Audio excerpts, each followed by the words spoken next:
Yeah, YouTube. Mm. All right, Yay! so we're Everybody on. got the big. Oh shit, we live right now. Yeah, we live right now. I don't know. We've started. Well, I guess we have started this show because it's not counting down anymore. Oh, we got 17 seconds. Well, I guess we have started this show. No, we're live. Oh man, all that feedback. You gotta turn your No, we're YouTube live. off. Oh man, all that feedback. You gotta turn your Somebody's YouTube is on. Somebody got YouTube on, or it's Somebody's somebody turn down your If I turn down my volume, I'm not gonna be able to hear you guys. don't turn down your volume. See, I can't hear anything. You guys. No, he's saying someone's connected to YouTube. Maybe. Yeah, I'm not. I'm on my phone, so. He's saying someone's connected to YouTube. That's what it sounds like. Yeah, I'm not. I'm on my phone, so. All right. Someone's connected to Well, here we I'm go. probably gonna have to come out. Class. I'm not. I'm on my phone, so. Where the teachers whip ass. And you will too if you pass. Now we're gonna try to stop this. Where the teachers whip ass. And you will too if you pass. We're trying to stop this. What do you call it? Echo. We're trying to stop this. Let me see something. Hold on. Echo. What is it me? Would be. Hello. What is it me? This is still. So I muted you all, and it still was coming through. Wait. Oh, it's me. There. You solved it. I had YouTube on another page. I didn't think it would be playing on the other page. So that was me. I'm Right. sorry, y'all. Good job, Baba. So hey, I figured it out. Yeah. So here we Look are. at us. We're doing this BPM style Remix morning show. I put on my remix morning show shirt. We're doing a remix morning show style where we're in 3 different places today. Good to see you, James Thompson, Eugene Mason, Lucy. Lucy said whoever got the volume of the video needs to turn down the YouTube sound. Yeah, we figured it out. Thank you. So now we know from now on. Right. Oh no, and then B-Lay just left. Ain't that something? B-Lay. Ain't that something we get it fixed and it left. Ain't that something? So today's episode is the Warrior Health Hacks. Oh, he blesses and came back.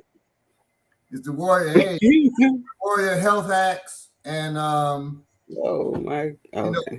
So it's going to be breathing, eating, exercise.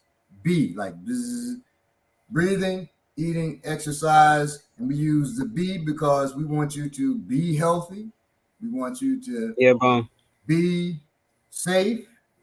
We want you to be protected. We want you to be well.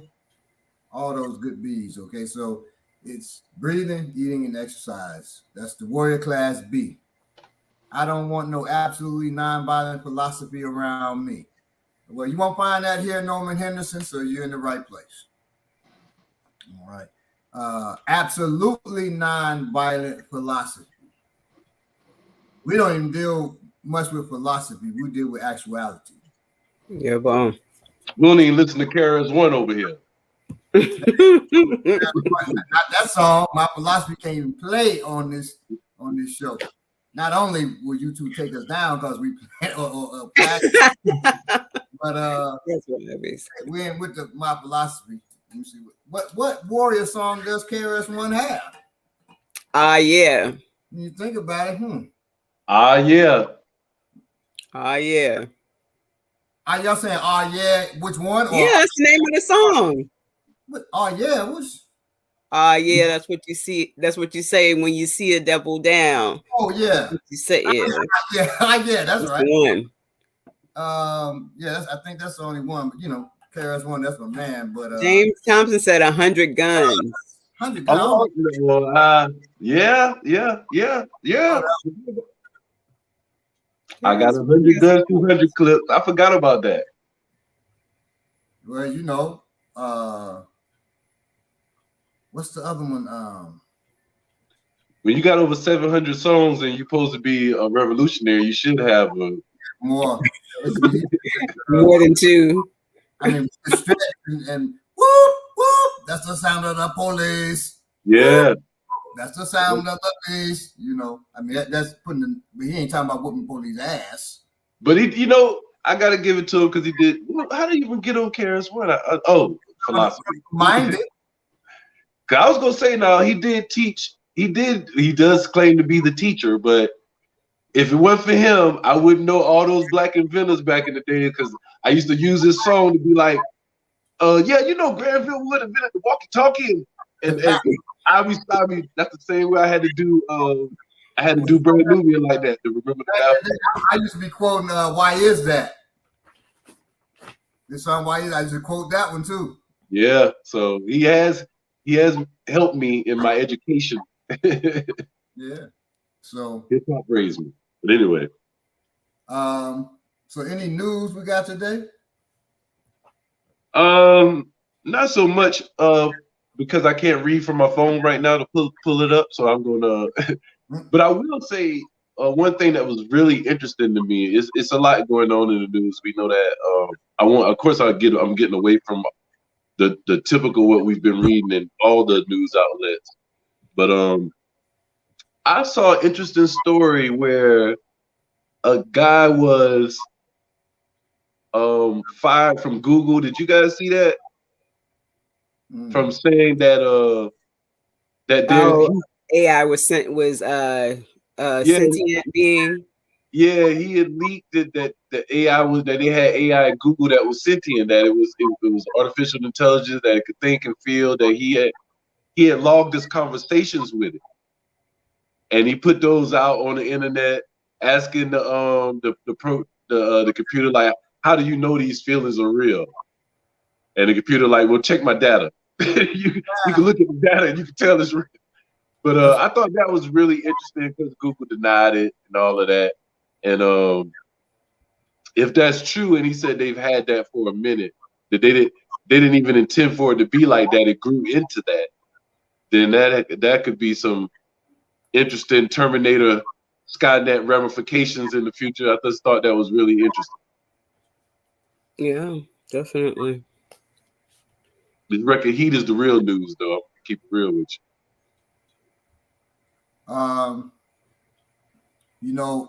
Wasn't it Google's bot a couple years ago? It was saying racist stuff. Was that Google? It's AI. I think it was this AI saying racist stuff that's gonna put black people in cages, and all kinds of stuff like that. So. Oh, okay. Surprise. So if it's Skynet, it's gonna be old white supremacist Skynet too. The computer has to be programmed by someone. Yeah. Right, exactly. Right. What else is new? So yeah. So they have firings at Google, but yes, Lucy, check my data to know that your feelings are real. That's deep. Right. Receipts. Computer version of receipts. Right, exactly. I thought the news about that. I think it was Uganda finding those trillions of dollars, was it, in gold? I thought that was very interesting. I mean, there's warrior applications, of course, for it. But when I go over there, excuse me, and give it to our people, that would be great. Yeah, absolutely.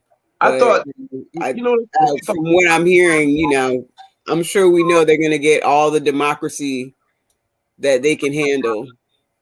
That's what I thought was interesting. So when I posted that, everybody said the same thing. They shouldn't have said anything. They shouldn't have told anybody. Well, the thing about it is, you can't keep $1 trillion worth of gold a secret. Right. Yeah. Like, You have to report it. You have to do certain things. It's like if you get $1 billion, you're gonna have to file taxes. Like certain people gonna know you got the money. People meaning the government and certain entities. Right. So and they're gonna leak it. If you're trying to, you don't use it, if you never use it, just sitting. That's a lot of. It had to be sitting on a whole big mound, but. Right. So like everybody that was like, oh, black people tell everything. Black people can't keep no secrets. It's no secrets to keep when you got $1 trillion worth of gold. Right. You got to report it. Everybody gonna know. Every country's gonna know. The Wall Street gonna know. Like the whole market is gonna know. That changes everything in the world. First of all, if I had $1 trillion worth of gold, you would know it because I'd have teeth, and those teeth would all be gold. Gold, of course. What? Pull all my teeth out. This T-shirt would be gold. Right. I let my baby mama be gold.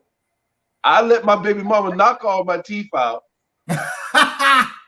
so I can satisfy her by letting her do that. Then I put all gold teeth in after. That's what I do. I would get like maybe 3 on the side. I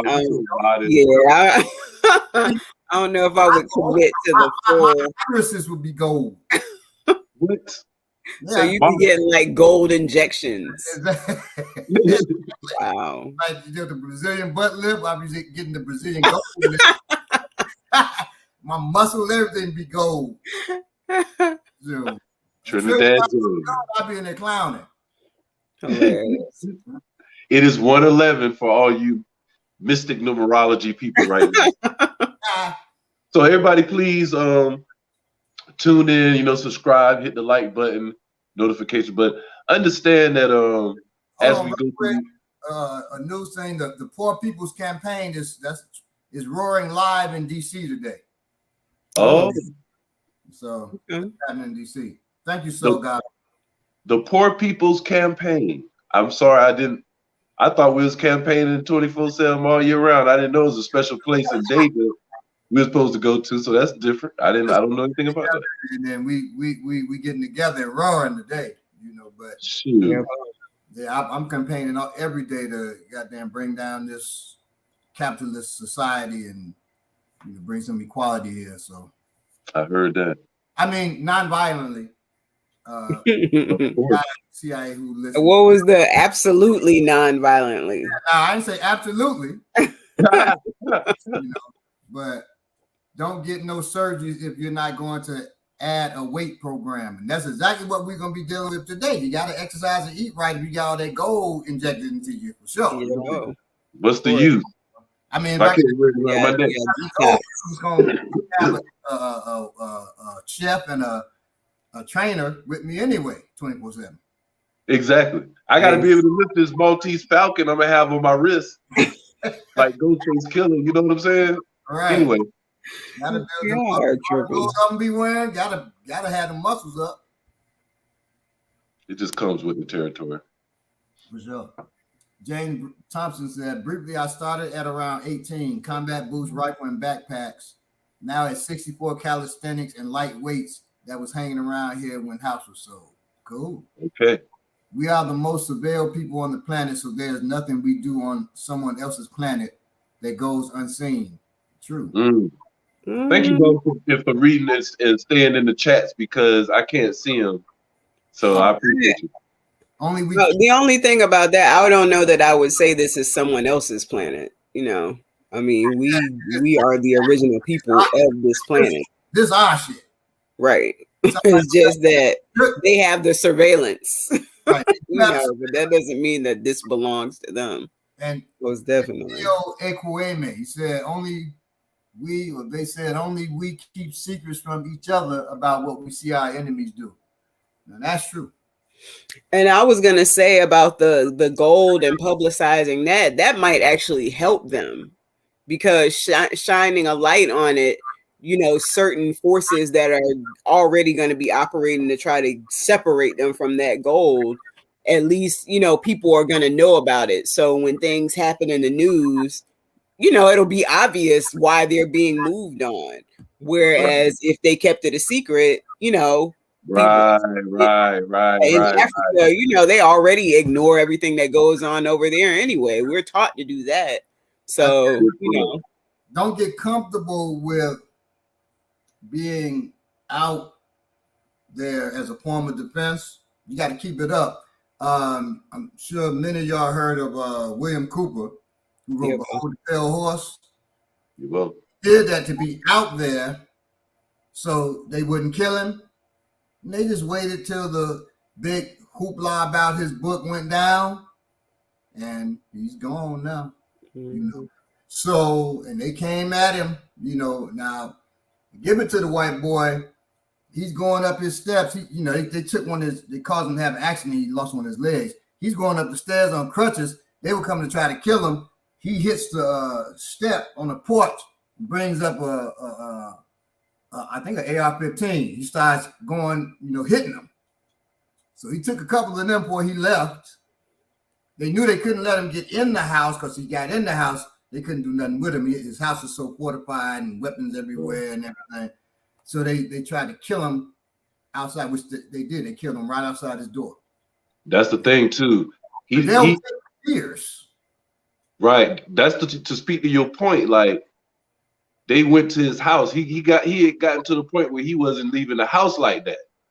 Right. And they sent people impersonating sheriffs, or maybe sheriffs, came to his front door and got him. So they gonna do what they gonna do. He got comfortable. Once you set yourself up in that, I'm out there, so they can't kill me. You got to stay there, and you got to take that shit serious. You can't get comfortable.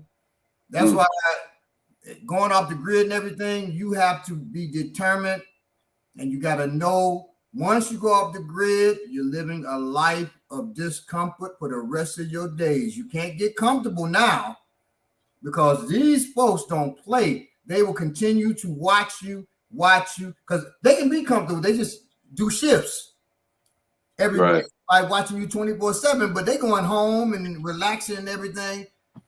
You are the one that's, man, I got to get outside just for a minute, goddammit, they're watching you. So if you're going to make that move to out yourself, we got all this money here, and now the world knows and I'm safe. You're not safe. You got to maintain that security that you're doing. You got to keep being out there. As the hullabaloo goes down about that, you got to build some more hullabaloo. You got to, so you always got work to do when you're doing that to defend yourself, just so you know. The snake that hides best lives longest. So it's better if you can hide, but you cannot hide once you got billions and trillions of dollars. Or gold especially. I mean, that's weight. Like, where is it? It's got to be a big deposit. You know what I mean? Exactly. That's the thing. It's got to be somewhere. It's got to be physical. And, in Yazoo, Mississippi, my family owned a church that was sitting on oil. These Caucasians are so cold. They came and knocked down like our family's headstone. We got, like my grandfather, the headstones that they just bulldozed over that, dug up the ground, got the oil. So family members were, talking, we got to fight this.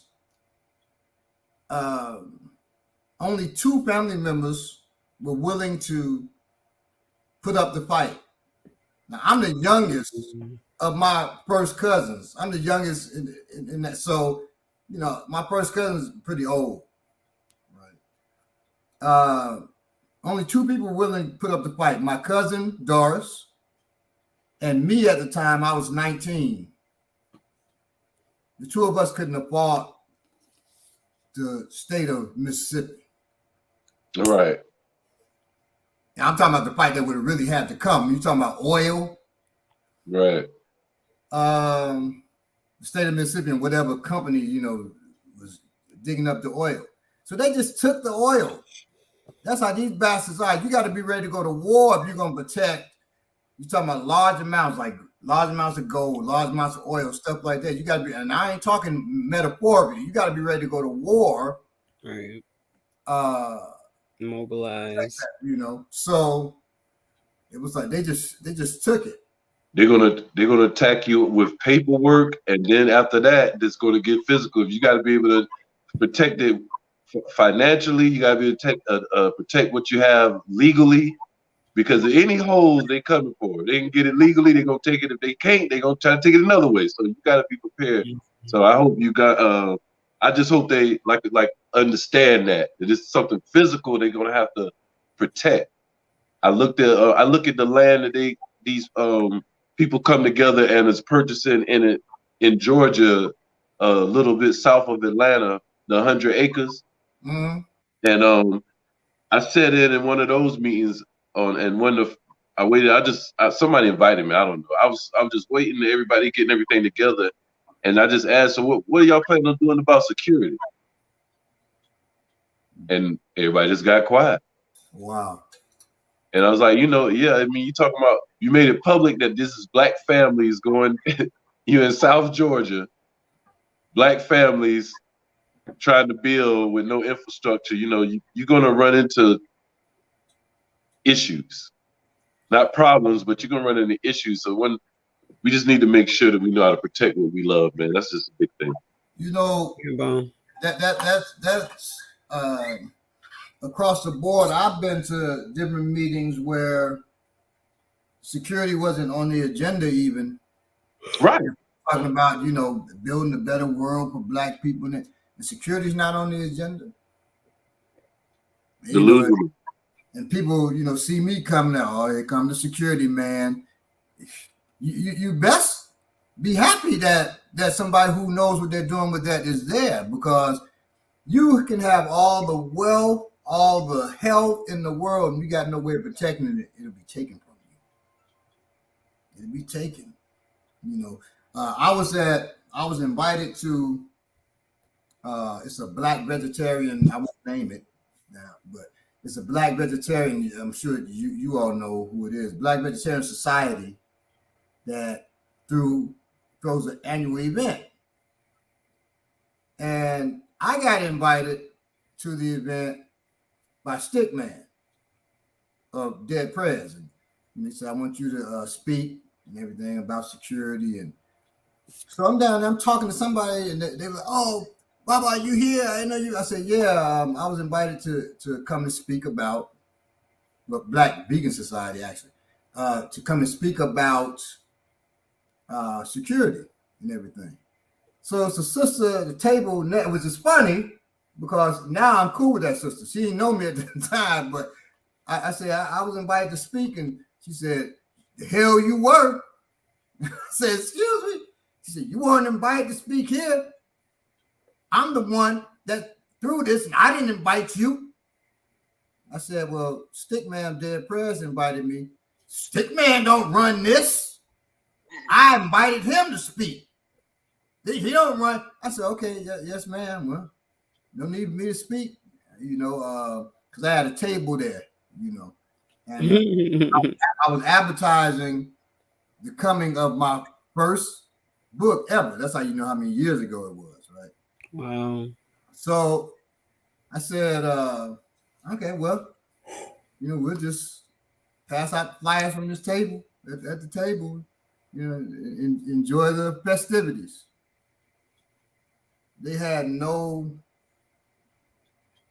inclination towards security at all. And there was no security there. All that attitude and stuff, that was the whole security plan. Right, exactly. Yeah, that's it. Somebody come with something, we run them off. Right. Yeah, really. That's the security. You run off somebody because you got an attitude. That person wasn't planning to do nothing really anyway. Right. If a person who's really planning to do you would be like, oh yes, ma'am, and act meek and humble, and then end up killing everybody up in there if they wanted to. So we got to really be careful of that. Now that person now respects me. The respect came from, though, she wanted to sell certain things at an event that I was doing. Now that I'm known in Atlanta, I'm doing an event. It's me, Kalanji, his brother named Chike Akua, right? We're doing Reading for Warriors event. And she wanted to vend at the event. I said, sure. Okay. And then she heard me, Kalanji, and Chike talking in the panel. And that was a whole big different way of looking at me. I'm sure she's watching this, so you know who I'm talking about. You know how you treated me at that event. But at that point, she said, okay, I understand what he means about security. Because a lot of what me and Kalanji did, even informing USPI, was about teaching people the importance of security. You know, not just teaching how to secure your stuff, so it's not taking secure yourself and prepare for disasters and things of that nature, but even to teach the importance of it. When we first started, Kalanji came to me and said, hey man, we need to start USPI, the things you have. I said, okay, cool. I just kind of blew it off. We'll do it. He didn't blow it off. So he had the logo made. I sent him the logo. He gonna get excited, which happened. He sent me the logo. He sent me the logo for USB. I said, oh, damn, that's nice, right? So he sent me the logo. And I was pumped up then. Right. So I said, okay, it's time. He said, well, you do that, you take that to the level you've taken African Martial Arts Institute. I said, I'll take it. No. It's got to be we. Because it can't just be security techniques and survival techniques. It has to be the political education side too, because people got to know why they're doing what they're doing, and they got to understand why and when you do what you do, and the importance of securing yourself. It makes a difference. And that's what I said. You got to be politically educated first. So y'all know when we started USPI. We start the class with the political education, then we go into the technical part. That's key. Because, man, if you don't know why you're doing something, or you don't know the importance, and that includes what we're working on today, you have to know the importance of the things. I don't know who wants to go first. I can go first if y'all want me to, but with breathing. Breathing is important. Well, number one, y'all know you got to breathe. Yeah, I mean that's obvious. Of course. But even with that, so you can go 3 weeks without food. You can go 3 days without water. You can only go 3 minutes without breathing. It's that law of threes. You can eat. You'll be dealing with eating the best foods, but you can eat anything and pretty much sustain yourself. You can drink Kool-Aid for a time and live from the water or beer, right? You cannot breathe tainted air for a second without having serious detriments. You can tell that when somebody passed gas in closed space. Hey, what do they call it? Dutch oven? It part, you trying to give them under there because it's got you up. Right? And now we were so serious for like I've heard about a few minutes because ain't nobody the only person I'm laying in bed with my wife, and she know damn well, and if she watching, you better not Dutch oven me. We have warmth in there. On. So anyway, so breath is important, not just that it maintains your life. Everybody got to breathe from the moment we come out the womb. Right? I think in the womb, a child is breathing a water environment. And oxygen is not the number one thing that we breathe, by the way. People, we got to have oxygen. Yes, that's not the number one element that we breathe in air. Look that one up, and you'll see. Okay. But breathing, it affects your thoughts. Thought and breathing are connected. Now, scientists used to be like, that's some BS. It doesn't happen that way, you know. I got into a couple arguments with so-called scientists when I was in the Army about different things, but one of the things was about the connection between breathing and everything, your mind. And dudes arguing. Now, all you had to do was, well, he wouldn't have, but in special forces, they teach you that anyway, okay? Because breathing controls your anxiety and everything for combat. Right. But this was basic training. He's, you know, just arguing with anybody because he thought he was so smart, right? And he was smart, but so your thought and breathing is connected. Neurons. I was just gonna say the first thing people tell you to do when you worked up is take a deep breath. Right, man, breathe. You know, one of my favorite lines in Training Day when he shoots the dude, although it wasn't gonna help him. He shoots the dude. Breathe, dog. Breathe. When Denzel said that, I said that's so goddamn real. If he wasn't, you know, his chest blown out, right. If he was just nervous and upset, breathe, dog. You know, yeah. Because your breathing, it controls and moderates your alertness, your wakefulness, and your anxiety. Your alertness, your wakefulness, and your anxiety. Your breath controls those three things and more, but as far as your mind is controlled, is concerned. So control your alertness, your wakefulness, and your anxiety. If your breath is off, your alertness is off. If your breath is off, as far as being awake, when people wake up and they're all sluggish, and stop, take a deep breath, several deep breaths, and then drink you some water, breathe again, you'll be more refreshed. It's the breath that's the issue. And people who snore heavy, they usually wake up fatigued because the breath was off. Right. So it's important to have, and then anxiety, which I'm going to deal with breathing to lower anxiety today. So that's the importance of breathing. We talk about the importance of things, right? Also, to defend yourself, you know, your breathing is important as well. To defend yourself and to attack.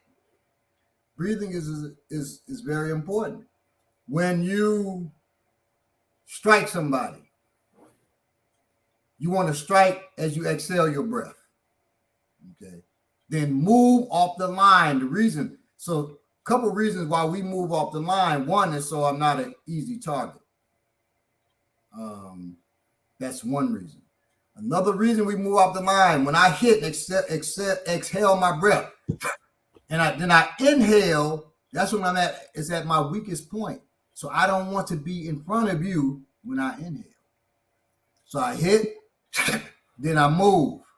So I'm not an easy target on the inhalation of my breath.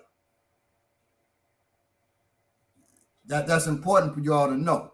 Because say I'm fighting a person, and I get them locked up, and we're gonna, each one of these things we're dealing with, breathing, eating, exercise, each one is gonna have its own episode in a little while, y'all. So we go deeper into those things. But I hold a person, I'm holding them in the guillotine or whatever, and I'm striking. Pay attention to his breath. Out. When he goes in, that's when, boom, I give it to him. Because that's when he's weakest. If he's just standing, at my experience level, I pay attention now, but you know, when people fight and they like to just wait too long, they're endangering themselves against somebody who knows what they're doing, because they're knuckling up with me, and even if they think it's a normal breath, or it is a normal breath, it's in, out, right? It's in, out. When they breathe in, that's when I attack. So if they attack me first, that people talk about the strength of attacking first and everything, and I would prefer to hit them first if I'm in danger. But if they do attack me first, I stop, because that's the exhalation when they punched. And then when I teach, we follow. See, now you all are learning other things too. Why you all stay on that person. They punch, I block, or I cover whatever I'm doing, or I slip, and then now I'm on them. I'm hitting them on their inhalation. They exhaled this punch, and now they got to inhale. And so after I stop it, on the retraction is the inhale, and that's when I give it to them. That's another reason why you don't snap your punches. That tells the person when your inhalation is. Inhale. So they exhale, they bring it in. Whoop, you should be following them, hit them. You hit them to the body, you can hit them to the liver is great. If not, just hit them to the solar plexus. You want to take their air so they can't easily inhale again. So on the inhale, boom, you keep that, oh shit. And when they exhale the air out, they want to inhale again, that's when you go for the throat. Because now you block their ability to inhale again. So they're not breathing. Not because this stops their breath, because the combination of driving it out of them and that is what keeps the air from them to be able to bring air back into their system. And you just only need that for a second. A person not breathing, they're weak as hell. Their focus is off. It affects your mind. Remember, it affects your wakefulness. It affects your awareness, your anxiety. The anxiety goes up and they can't breathe. Their awareness goes away. And if you keep them not breathing long enough, their wakefulness goes away. They're conscious, right? So it's all about the breath. Hit them on that inhale. And when you exhale, get off the line, because you're going to inhale. You got to. Don't hold your breath as you're fighting. Some people hold their breath while they're punching. The punches aren't as powerful as they should be, and they're going to end up gassing. That's when people gas out. They hold their breath as they strike. Mm-hmm. And now they trying to get breath. When you see a person trying to get breath, if you're doing that, you're trying to get breath during a fight, you are in danger of getting taken out if the person is in control of their breath. You got to get control of your breath quickly. When you see those shoulders moving, they're not breathing properly. When you breathe, you should breathe in through your diaphragm. So you breathe in, your stomach should expand, not your shoulders raised. And then you breathe out, your stomach contracts. You should not see my shoulders move at all. Okay, it shouldn't be. Person doing that, they're in bad health or in bad shape or in danger if they're in a fight of getting knocked out. So you take control of it. Okay? I don't think people realize either, Bob, that if because this is all a part of being a warrior, knowing how to breathe, being able to have good cardio, but also I was gonna say that I don't think people realize that not breathing properly can inhaling or exhaling or whatever, or that adds on to your lifespan. Just breathing properly itself is a reason why. So in addition to what Bob is saying, look this stuff up. Find out about deep breathing and different breathing exercises, because we just getting into the basics now. But you're gonna have to find out what works for you. You know what I'm saying? I just wanted to throw that in there. The average person breathes 12 to 15 times a minute. Okay. You said, man, that's not it's not a lot. That per day, I forget the numbers, 15,000 something. It basically adds up to the amount of mileage of the equator.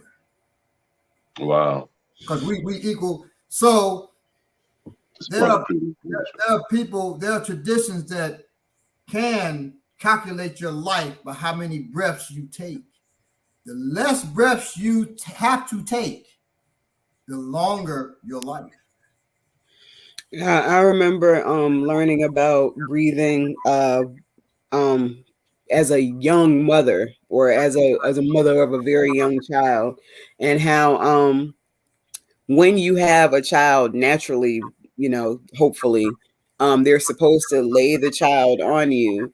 And if you know how to breathe properly, you can teach them right then, because of course they just came from, like you mentioned, the liquid environment. But you're supposed to breathe as deeply as you can, and then you're supposed to release it very slowly. And if you do that when the child is first born and they're on you and they're learning how to breathe, then that is the breath pattern that they will have naturally. Yeah, through their days, and it will help them, as you said, extend their life, because they know how to really breathe properly. Right, because a lot of times you watch babies fast, right? You have to slow that breath down.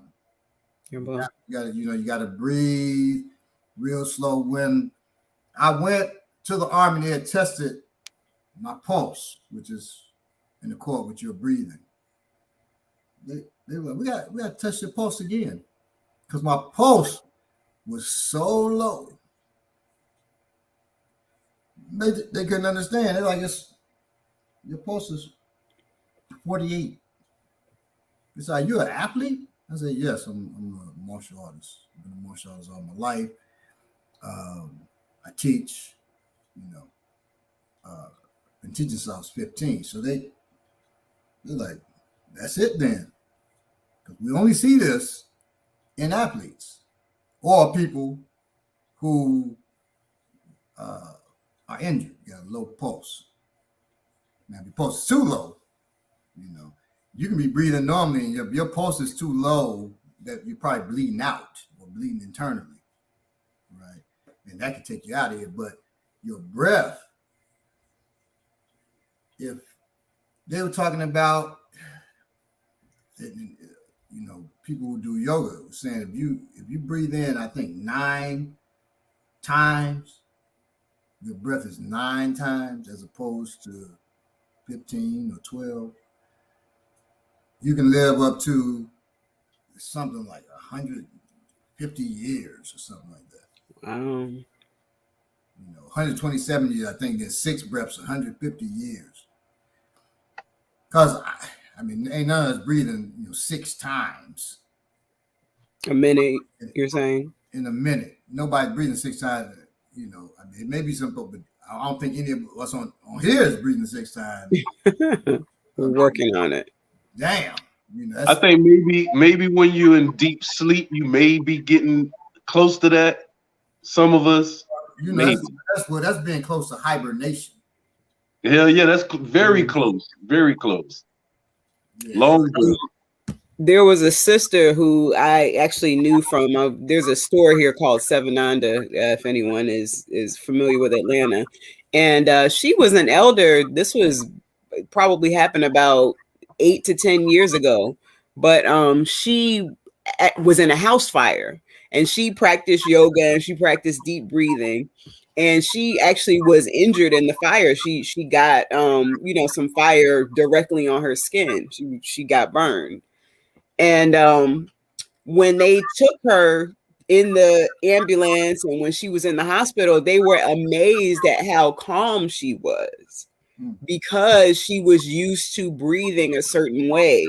Even though she had these injuries, it really benefited her to be able to stay so calm because of her deep breathing practices. Y'all remember Ifalo Yang took her assistant instructor test, and so you all know we were putting it on there. Everybody said when you take an assistant instructor test with us, everybody. You got to fight everybody in the class. Yeah, bro. And we put it on you. And it goes by so-called rank. So from the instructor who is the newest up to me, we're attacking you. And we're putting it on her. And normally, by the time you get to me, if I feel sorry for you, I just take you out of here quick. If not, I put it on you, making you work hard or whatever, if I don't feel sorry for you, right? So I was putting it on her because I'm like, damn, she got some good breath. She ain't breathing hard yet. So I'm about to work her. She gonna be, and I'm putting it on her, right? And she is still just staying calm as hell. I'm like, wow. And then finally she, I gave up the ghost. It was just muscle failure. Right. And after that, she gets back up. You know, everybody hugging her, congratulating, and I'm watching her, and she's just breathing normally as hell. And I said, that is scary. That's scary control. God damn, I got good control of my breath, but man. And she said that's all that she had worked on preparing for the test, her breathing. Yeah, that was really, really, really good breath control because I definitely remember how I was when I went through mine. I was, yeah. Oh, Nikki did really good. I don't. I remember when she got work, I think by Agebola, and I was getting ready, and she just looked up in the air and said, fuck. I said, yeah, I got you now. When I saw that, I would never say that. Huh? I said I would never say that. Dude, that time she said, damn the composure. Yeah. That was so funny. I was like, man. I don't like to think about that because that's the time where I can't say everybody, but for me, of when I remember like that breath when I was just like, I can't do no more. Right. And I don't like that feeling of thinking that breath where I was just like, all right, I was gonna break my neck or something because I just you don't want to repeat that that's a vulnerable feeling. I don't ever want to feel again. There's one instructor that I won't name here. I'll tell y'all later. He's before y'all, but y'all don't really. Well, you know him well, Nikki. You worked with him recently. Okay. Yes. No, I understand. I got asked out after the first person he fought. Yeah, I know. He was in trouble. Yeah. Terrible. He gassed out on the first person, and then we knew he was done. Was he overweight? Oh, he was certainly overweight then. Yeah. Right. Okay. And, he's in a lot better shape now. Right. Yeah. And oh man, we really put it on him. I noticed how kind you were when you said that we start with the newest instructor. Yeah. I want the people to know though, actually, right. We start with the children. Like the children get to put it on you first. Sometimes it's like 2 or 3 children at a time. Yes. Right. And then we move up. You really be a child and an adult. So I didn't want to say that because she just outed the brother now because it was children who fought him first. The first child fought him, he was tired. So that's bad. That is terrible. Yeah. So when he got to me, he basically he wanted to run, but he was crawling away. Sure, yeah, he was too tired to run by them. You can't go nowhere. So just go ahead and let's go at it. I don't even remember getting to you, Baba. I don't even remember. That's how I'm not lying to you. I remember Akinbobola and what's the name around my legs. That's all I remember. Me pulling a knife on you. Yeah, me holding my legs while. Oh my goodness, that was so bad. That was just anyway. Put the knife up. Me at that time, my daughter, she's 13 now. At that time, she was about 8, 9. Mm-hmm. Yeah. Embarrassing. Hey, someone said exercise is the key, Norman here. Yes, James Thompson, absolutely. Where does Yeah. itching come from when you run or walk outside? Say what? Where does itching come from when you run or walk outside? That comes from not washing. If you don't wash it, not You sweating on the dirty skin, it itch. Or, I mean, bugs could be, it's all kinds of things that could be happening. the sun can make. I think being out of shape sometimes will make your skin itch, because it's not used to moving in those patterns. Like you'll feel real itchy around your thighs if you aren't used to exercising.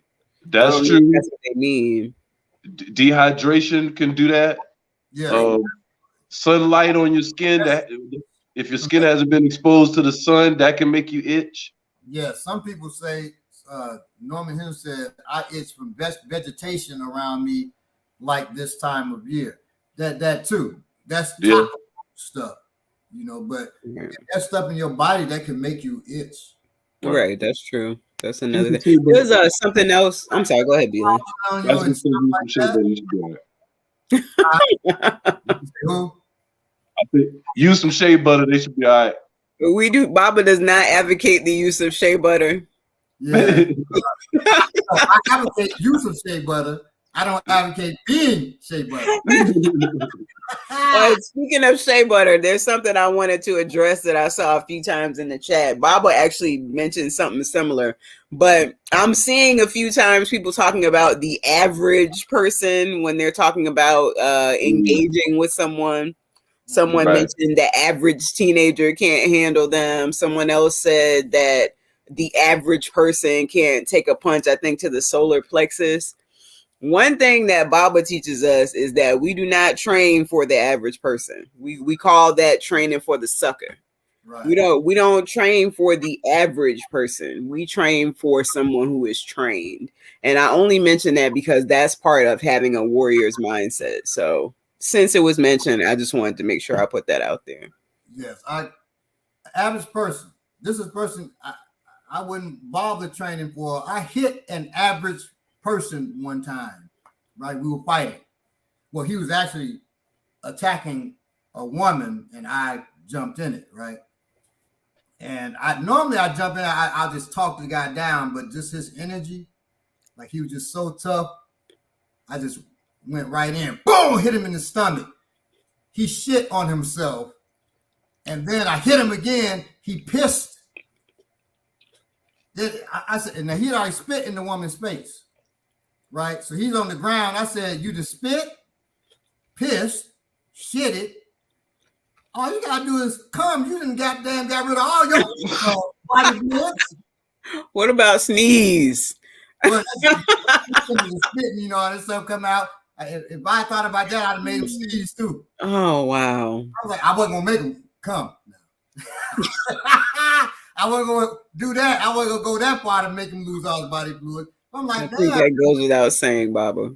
So, or at least I wish that it had gone without saying. The dude that gets hit in the gut and craps his pants and piss on himself, that's the average person. Welcome, Sugar Booger. You ain't got to do much training for that cat. Right, that's true. One time I was kicking at a bag, and my friend was holding the bag, one of my friends in school. He tried to be funny and move, which was stupid. He moved the bag as I'm kicking, but his body was right there. He was trying to make me fall off balance. My foot just got him right in his goddamn gut, in the liver. And I can't do the scream. Boy, if I could do that scream, it was so high pitched. That's your average person. You hit somebody who's trained, they're not screaming like goddamn, it's not even like a little girl. It's higher pitched than that. I just put an example. In class, I did one time an example. I said, average person, you hit him. And then I said, Jare is a little girl. She's about 8 when she started. I said, Jare, scream. Hit. That high pitch. I said, that's your average person. You don't train for, you don't have to train for that person. And you certainly don't have your mind when you're training, because if they're in your mind and that's who you're training for, when it comes to somebody even a little bit trained, you're going to have a problem. No doubt. And don't want to be the average person. That's Right. that's important. Be that person. Yeah, I'm saying I'm just talking to the Oh, audience. Like, you don't want to be the average person either. no, You know what I'm God, saying? Right. You don't want to just be doing average stuff. that's what you're training for. That's who Right. you are. Be used to getting hit. Be used to that's what real training is. That's why you don't want to be doing average stuff. Period. You don't want Somebody to be doing. they asked me one time, what, man, you hitting the students in class and you getting hit. Is that safe? I said, it's safer than not. By somebody we don't know, Right. And really, the hitting that I'm doing, I got now students who've been with me during the old days. They say I'm being too soft now. They say I'm being too soft now. That lets you know. And I felt back then I was too much. I was training the way I train. It's too much. You know what? Well, I'm gonna say this real quick. Those folks, y'all folks out there, the old students that saying Baba being too soft now. I think y'all just jealous that we not getting the punishment that y'all got, and y'all feel like we deserve to get more punishment. Yes, of course. That's what I think. Really, that's what I really feel like y'all saying. But we got punished. Why you ain't punishing them like you used to punish us? That's my what I think. my older children, even when like our dad gave me talk about class, they like, you take class. It wasn't like when we took class with daddy. I'm like, I'm older and wiser now. You're more efficient now. During the test, I wouldn't stop a test until everybody was in tears. I'm talking even grown men. So I'm sure folks are faking, so I would end this doggone test. But at least we know now. And so that's why I hold my acting skills. Crying. And, Right. and so that's the old school. That's the way I was trained. God, I love my father. But he was old school. And so I was trained old school. You don't train nobody till they just crying. You made me cry, Baba. I was gonna cry. I'd have quit class. You'd have made me cry at the test. Right, when I was doing that, that's why I'd have 173 students. Oh my goodness. Crazy old school. When I first came here to Atlanta, and I realized I got to change the way I'm teaching because I'm seeing this is freaking people out. I was training with the students. We working out, and Kunle can tell you it was at a high school too. I'm doing push-ups on my fingertips, not the pads, the tips. Right. And I made mistake of having him push up on me while I'm on my fingertips. Lord have mercy. And I'm 30 now, so I'm getting older, so I couldn't do all. And I dislocated my ring finger. He said, "Oh my God, you dislocated the finger." I said, damn it. Put it back together. I said, "Okay, let's go." And I looked at the students' faces when I relocated my finger and went back to working out, and they looked totally horrified. And I said to myself, man, I got to change the way I teach because I'm actually scaring these folks. Yeah. Two things, Baba. Every time you have ever choked me or, had me on the ground with my arm behind my back or anything, it genuinely was very painful. So I don't know what those people are talking about. And also, people always make their job sound worse. Too. Right, of course. Yes, every time. I wanted to address something else from the chat. Norman Henderson, thank you for being here. He says, "You do not want to be average. I have never practiced getting hit, really. I practice avoiding getting hit. I train to protect vulnerable areas during a fight." Okay. That's good. But at the same time. Right, you should do that. Right. But it's not realistic to say you're not going to ever get hit. You should go in the mindset, same way you don't go into dealing with a knife saying, "I'm going to get cut." Because then you are going to get cut. So that's good. You don't go in the mindset, "I'm going to get hit." But you do prepare yourself mentally if you are hit. Now, you can't prepare yourself if you cut by getting cut, but you can prepare yourself mentally for any damage. You can't just don't just be cutting yourself saying I'm getting ready in case I'm cut. That's foolish. Right. But the way you train and the way you begin to build the mindset of it doesn't matter what happens to me, I'm not stopping. Right. Yeah, Right. I have this thing, you cut my head off. You're still dying too. I'm gonna kill you. You ain't stopping till the job finished. You got Right. this body, I'm going to kill you. Well, I've been feeling that way and talking that way since I was goddamn 9 years old. However, yes, I was trained that way. If you cut my head off, I'm a goner. But I ain't sitting up here just gonna take that as I'm a goner. I'm gonna kill you. You cut my head off. Yeah, I'm gonna kill you. I'm gonna get my headless body, put it in my lap, sit down, then I'm out. You've been saying that for at least 8 years. I can attest to that. Definitely. And I would just like to say, I mean, I know you're not a woman, Norman. I'm not sure if you have a wife or something like that may train with you or daughters. But I would say the benefit for me from training with men as a woman is that, you know, I like Baba said, I can protect vulnerable areas and tell myself that I'm not going to get no one's ever going to get past that since I'm protecting these vulnerable areas. But the fact is, training with full-size men and feeling the weight of them and feeling what it feels like for them to actually put their hands on you in an aggressive way is the only way that you are going to survive an engagement like that as a woman out in the world with someone who doesn't care about you. We're in class with people who care about us, who, you know, they might put it on you, but they're doing it because they love you, you know, because they want you to be able to protect yourself.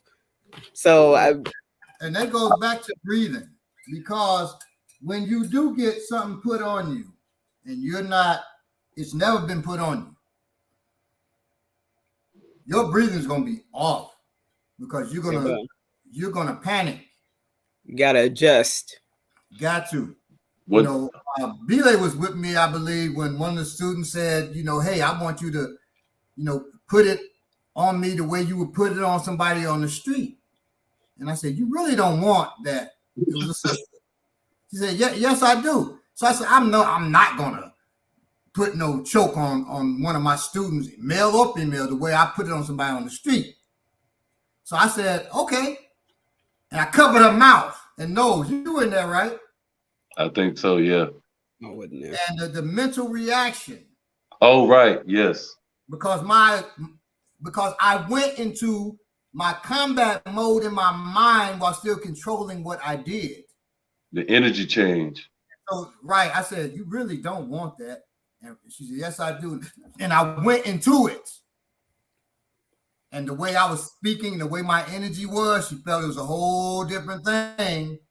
And her reaction was different than we had ever seen in there.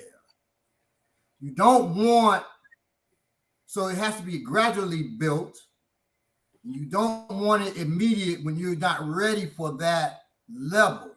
So don't fool yourself thinking you're just going to get there because I'm just a revolutionary. I'm just mug. I just, like, it's not going to be that way when somebody really puts it. So get there gradually. At least you're getting hit. You're getting touched. You're getting touched. My students know I hit myself in the face with no problem. And I'll let them put on whatever I'm putting on them on me. Is somebody going to just get me in the street and get me like that? I can't say no because I train for people better than me. So they should be able to get me in a choke. They should be able to get me in a punch because I'm not a Superman. But one thing I can tell you is they get me in a choke. They're not taking me out immediately. I'm fighting to get loose. They get me in a punch. I'm not going to crumple from that punch because the hands have been put on me. That's the whole science of that. And that comes to your breathing. Breathing is reality. If somebody talks about the philosophy of breathing, that's not for your defense if you're trying to use it to defend yourself, protect yourself or your family. They talk about the philosophy of doing. I don't want to hear no philosophy. I really don't. I want to hear the philosophies of how to free Black people. I don't want to hear that. What can you really do to make us free? Can you actualize that breath? Can you actualize that eating?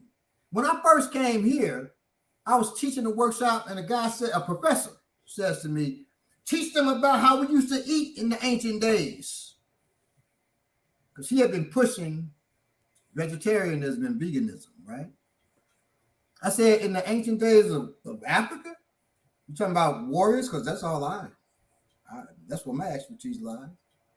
I said, captains, chiefs, war chiefs, I'm talking about, had to eat meat because they had to have the aggression. So if you're talking about warriors, they had to eat meat.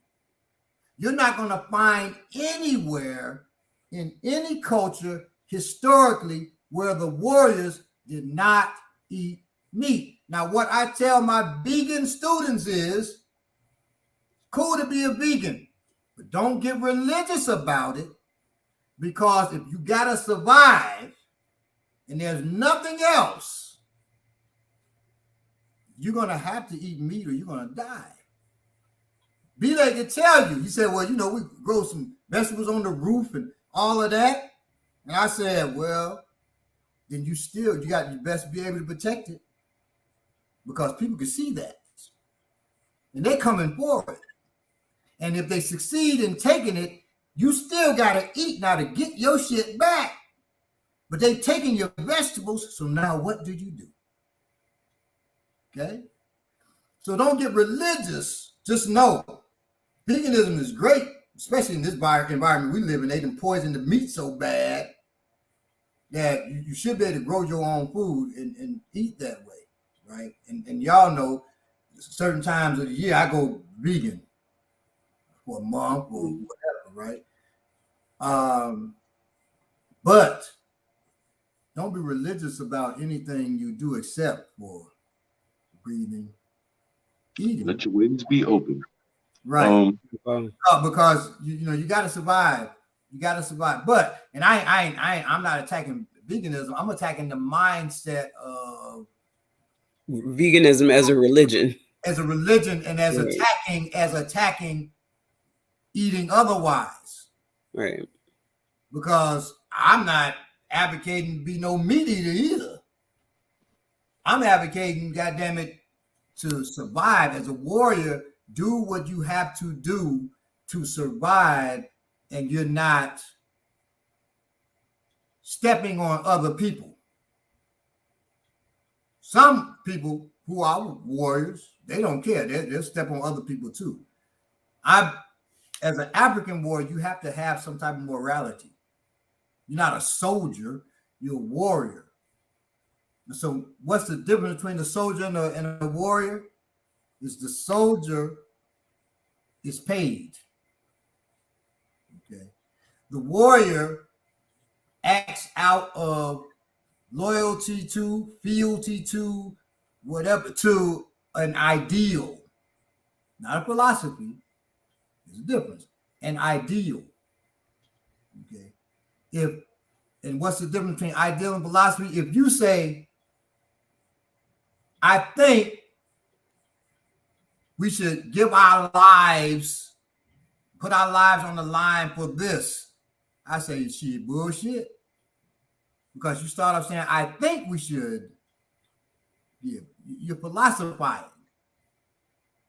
You say, we should fight and be willing to give our lives, not just give our lives, suicide, but willing to give our lives for this thing because it's good for our people, not for Joe, but it's good for our people because of this. And these are the things that prove that to be good for our people. That's an ideal. And I'm good at that. But if you philosophizing, I can't give up my life for no philosophy or risk my life for philosophy. Right. You know what I mean? I can't do it. These book warriors, damn that. Don't tell me you're no warrior scholar. You philosophizing about war. The very thing we need to keep ourselves alive. You philosophizing about that? Nah, I can't get with you on that. Don't be no warrior scholar. Be a warrior who happens to be a scholar. Or be a scholar who happens to be a warrior. Don't be no warrior scholar. Don't be no warrior yogi. Don't be no warrior obasu. Don't be no warrior egg salad sandwich. Don't do that. Be a warrior who happens to be an egg salad sandwich. Be an egg salad sandwich who happens to be a warrior. Okay. Because you got Shape Brother soldiers, you got egg salad sandwiches too. That is wow.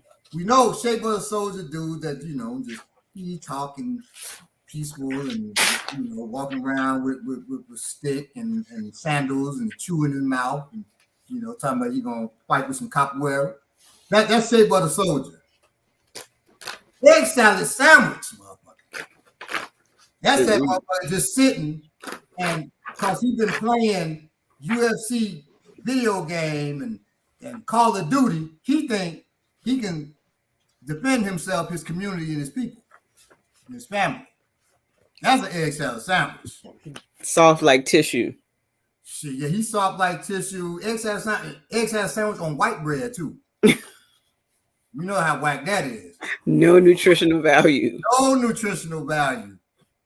You think you eating.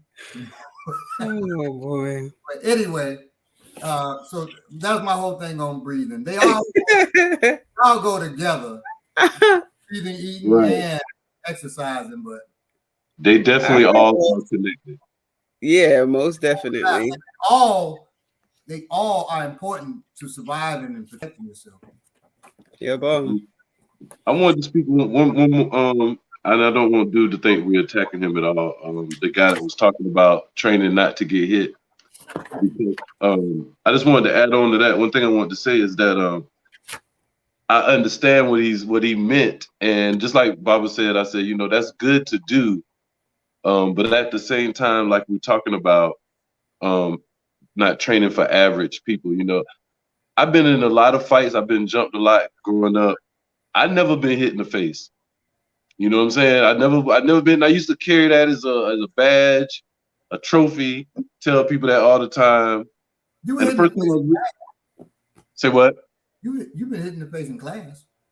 Exactly. That's what I'm getting to. That's what I'm getting to right now. So yeah, out there with what I'm saying, average folks getting in fights. I never got hit in the face. I'm moving. Oh shit, hell no, you can't. But the thing is, when I finally got to class and we testing, and now they touching you, and I'm in a situation where this guy is more advanced than me. He's better with his hands than me, and we're doing this. I'll say drill, where this person for over a couple minutes, I think 3 minutes, he's swinging at me, and I can't swing back. I can only move.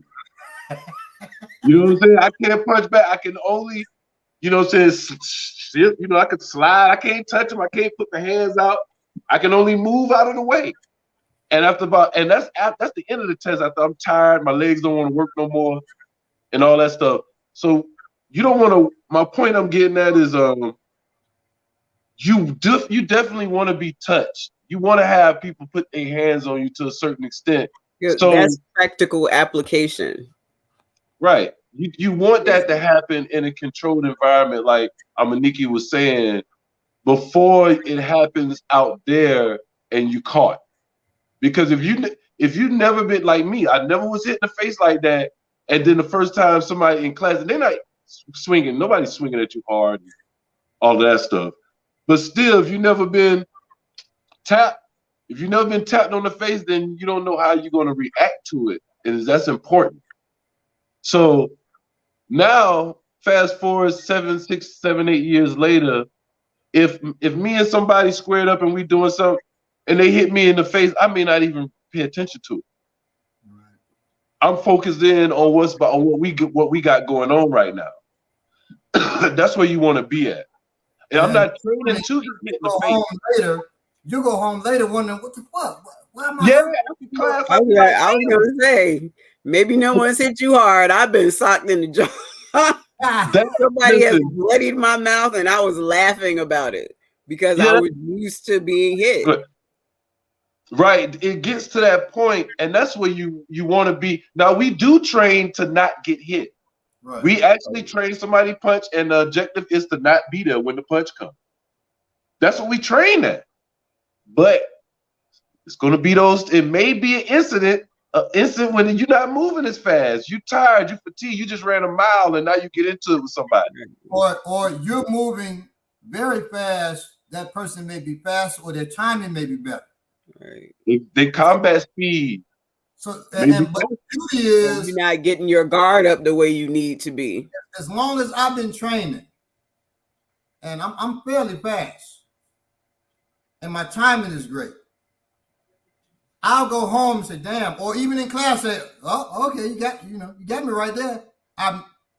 It's been many decades since I actually taken a full out hit. I'm even in the street or in combat. Yeah. A full out hit, no. The brother said, "Well, not I've been hit, but not to be devastated." That's what you want. Right. You can't be devastated because it's devastating. You devastated, so you definitely don't want that, right? But if those hits hit, it's okay, and that comes from working with people who are better because they are going to get you. I think about that. You is going to get you, or a person younger than you, stronger, quicker. They're eventually going to get something. But even when they get something, your mind just got to be, that ain't nothing. Right. I think of that video where the guy has the ball in front of Kobe Bryant, and he pumped the ball in his face like this real fast, push it in his face, and Kobe didn't blink. Wow. They was this close to each other. He tried to put the ball in his face, and he didn't even blink. He was so engaged and focused. Yeah. I don't give a fuck about. Excuse me, my lady. So anyway, we got the breath. You want to do eating, or you want me to go to exercise? I'll go for eating. Health hacks for the warriors. Excuse me. And just so y'all know, like you said, each one of these are a show in their own. So we are paraphrasing. We keeping it short and giving you the basics that we'll be going off of later on. Right. So one thing I thought about is our current environment. We're in Georgia right now. I know everyone in the chat is in different parts of the country and possibly different parts of the world. But it is very hot here right now. And so that's one thing as warriors, that's something that we have to think about, is making sure that we're eating appropriately for the environment that we're in. So right now we want to eat to stay light, to stay cool, to stay hydrated. So, you want to eat your water. Fruits that have the highest form of water in them. So that's definitely something that you'd want to be consuming a lot of at this time of year in this sort of environment. Also raw, fresh vegetables, if you have access to those. I got a question for you. Yes. As far as fruit, now we had bought some peaches. I put them in the refrigerator. My wife said, "Why you put the peaches in the refrigerator? They're gonna be too hard." She took them out, and they were organic peaches. I said, "Yeah, okay." And the next day, they started spotting. Right. Is it safe to eat a fruit or a vegetable when it's got a rotten spot on it already? I mean, I would just cut it out. Yeah, definitely. I would cut it out. My thing about peaches is, and again, this is from being in the South for so long, is if you cannot smell the peaches when you walk into the grocery store, no matter where they are in the grocery store, then don't buy them because they are not ready. You know. So what I do, and I do this with mangoes, I just take out like 2 and put them on the counter, and then I put the rest of them in the refrigerator. I do that with my avocados. That way, you can eat a few, and then the rest you can just keep bringing out little by little so that they don't go bad like that. That's my philosophy with fruit right now. And some vegetables also. As I was saying, raw fresh vegetables, if you have access to that, as much as you can tolerate, please try to eat those as well. That's going to keep your system in optimum condition. We also want to be looking for whole foods, and we're not talking about the store. We're talking about foods that are basically not adulterated or processed minimally. Like, think about something like, of course, we're talking about fruits and vegetables. Those are whole foods, things that look like what they looked like when they were growing for the most part. That's a hallmark of a whole food. But even things like, say, quinoa, they're processed in that they're put in a bag, and you can buy them in a store. Like beans, it's in a bag, you can buy it in the store, but it's not processed like bread, where it is completely different from what the ingredients are when you have the finished product. You have to cook, right? I'm sorry? You have to cook those things. That is a process. Yes. Quinoa, though, you can actually sprout, and it's edible after sprouting, so you don't necessarily have to put heat to quinoa. And or any bean. Yeah, beans also, you can sprout them. There's some beans that I haven't had the sprouts of, so I can't vouch for them. Oh, you mean you eat the bean sprouts, not the actual hard bean? Well, after you sprout them, that shell is completely different. It's not like hard like when it comes in the bag. It's hollow. You can eat that part too. Wow. Right. Okay. Because the sprouts you have to soak. So right. So it makes everything very soft. It takes about 3-4 days. I actually learned a lot about sprouting from Belay as far as beans go. But yeah, they also become very nutritious after you sprout them. So that's something that we can think of. I actually didn't have that on my list, but sprouts are extremely nutrient dense, and there's something that you don't need heat for or fire for. That's a raw food. And the great thing about that being a raw food is that when you sprout them, you're still dealing with those enzymes that are there for the first 72 hours after you pick something. A lot of the foods that we get in the grocery store, I mean, they've been trucked in and flown in from all over the world. So they don't have those enzymes that a fresh fruit or vegetable are going to have, and that has an effect on our immune system, our bodies. So Belay was just being nice to me when I said they just take your shit. Belay was like, okay, he just go in the house and get his bean sprouts and eat those. Okay. He got a plan. I'm gonna choke Belay out with that one. That's next week, you Baba. We got next week. Yeah. No. Now, it's not a food, but of course we know for this time of year and any time of year, water is extremely important for warriors as well.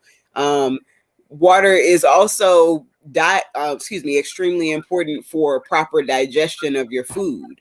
You don't want your colon to get dry. That's going to cause problems down the line with you eliminating the waste from the foods that you eat. Go ahead, Bob. Should you drink water while you eat food? No, and I was going to address that. Yeah, I was going to address that. That's on the back page of my paper. But we can talk about it now. And this is something that I have a son who is nearly 14 years old, and this is something that I have taught him throughout his life, not to eat and drink at the same time. One thing that we have to think about as African people is the fact that we eat the diet of the conqueror, the colonist. That's what we eat. We do not eat the diet that was honed over thousands of years for people who look like us. Even today, with our awareness and our consciousness and all the knowledge that we have, we still eat the conqueror's diet. Now, I just want to throw in there, because another way to say that is that we eat the diet of people who have a different digestive system than we have. Yeah, bro. Different gases in their intestines and their stomach than we have. A different, so it's a different thing, and that's the most important thing to remember when you're thinking about that. Absolutely. And just to make sure that I'm getting back to what Baba was saying, as far as eating and drinking at the same time, what drinking does is it starts to slow your digestion. Now, digestion is a huge part of your immune system. So when you're fiddling with that by always making a habit of having these certain cold drinks, especially when you're eating, it's messing with your immune system. That's not something that you want to have a regular habit of doing. Now, we all, had, I guess, popcorn and Kool-Aid growing up, or pizza and beer, or pizza and root beer. And, if you do that now and then, that's one thing. But it is a completely different thing to make a habit of always, whenever you sit down with a meal, you must have some particular drink as well. That is something. Right, exactly. That is, we have these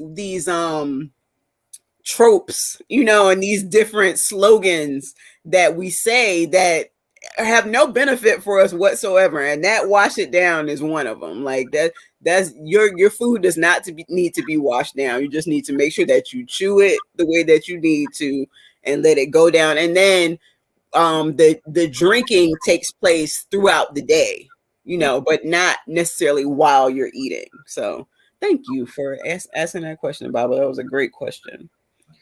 One other thing to do with drinking, and this is a kind of a specific recommendation, is chia seeds, which is another thing that I know that Belay deals with a lot of. To be honest, it's not, I know about chia seeds, but I don't necessarily deal with them a lot. But chia seeds absorb water. So if you put them in your water, that's why you see some certain chia drinks around, if you go to health food stores. When you drink the water with the chia seeds in it, since they retain water, it helps keep you hydrated for a longer period of time. It also, with the fiber content of the chia seeds, is going to help you with your digestion.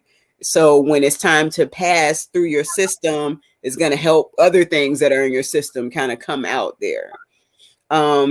Chia seeds, because of their fiber richness, also encourage a feeling of fullness, which is good, if you're trying to lose weight, is one thing. And in the current environment of this philosophy of shaming people, and all of a sudden overweight doesn't exist, it may sound a certain way, but wanting to lose weight and be healthy and be in shape is not a shameful thing, and it's not something that we should be shying away from. You should feel comfortable how you are and with who you are, but you should also always be striving to be better, especially health-wise. We're raising children out here. Like, we have to be able to be an example for them of what it is that they should be reaching for. So being in shape. No, I'm just going to say, maybe sometimes you shouldn't be comfortable with how you're moving. Right. No, I'm just saying, as far as your self-esteem, which is also something kind of controversial. Like, you should feel good about, who you walk around as, but yeah, you should be able to see your faults as well.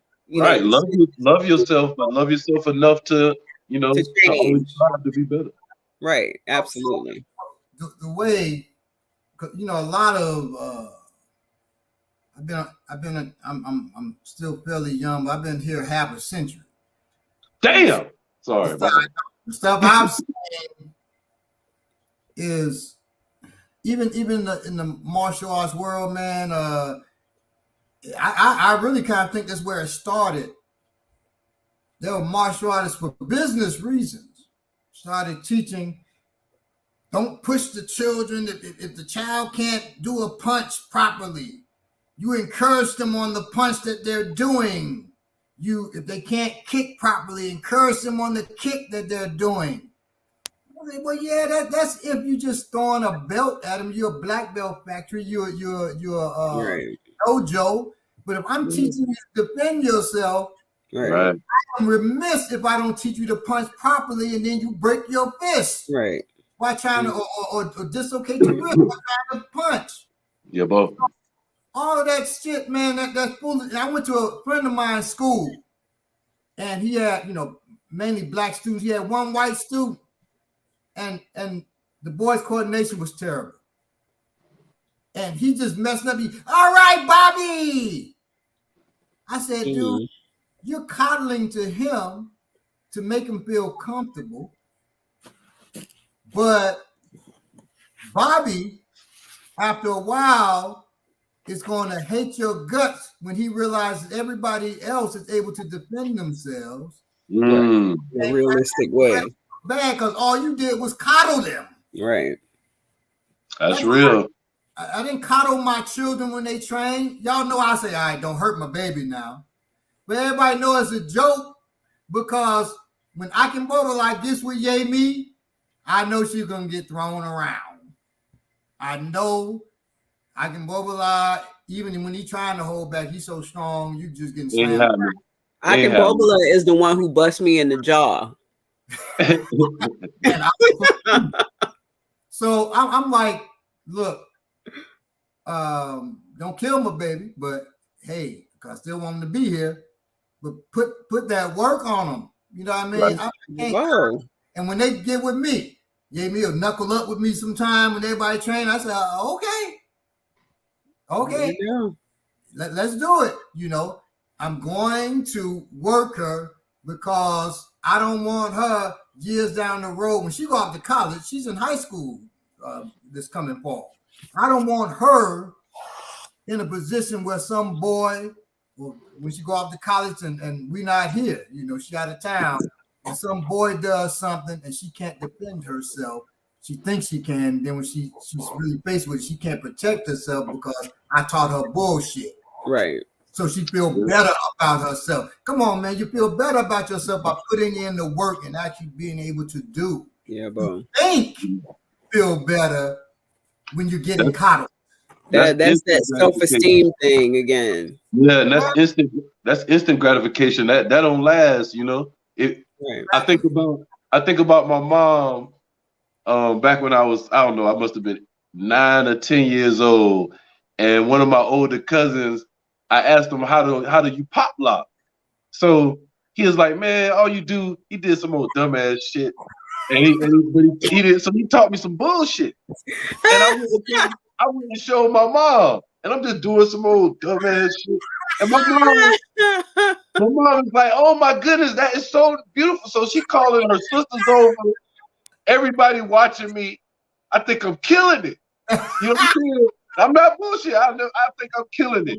I go up to my homeboy Lynn, my cousin stayed here with me.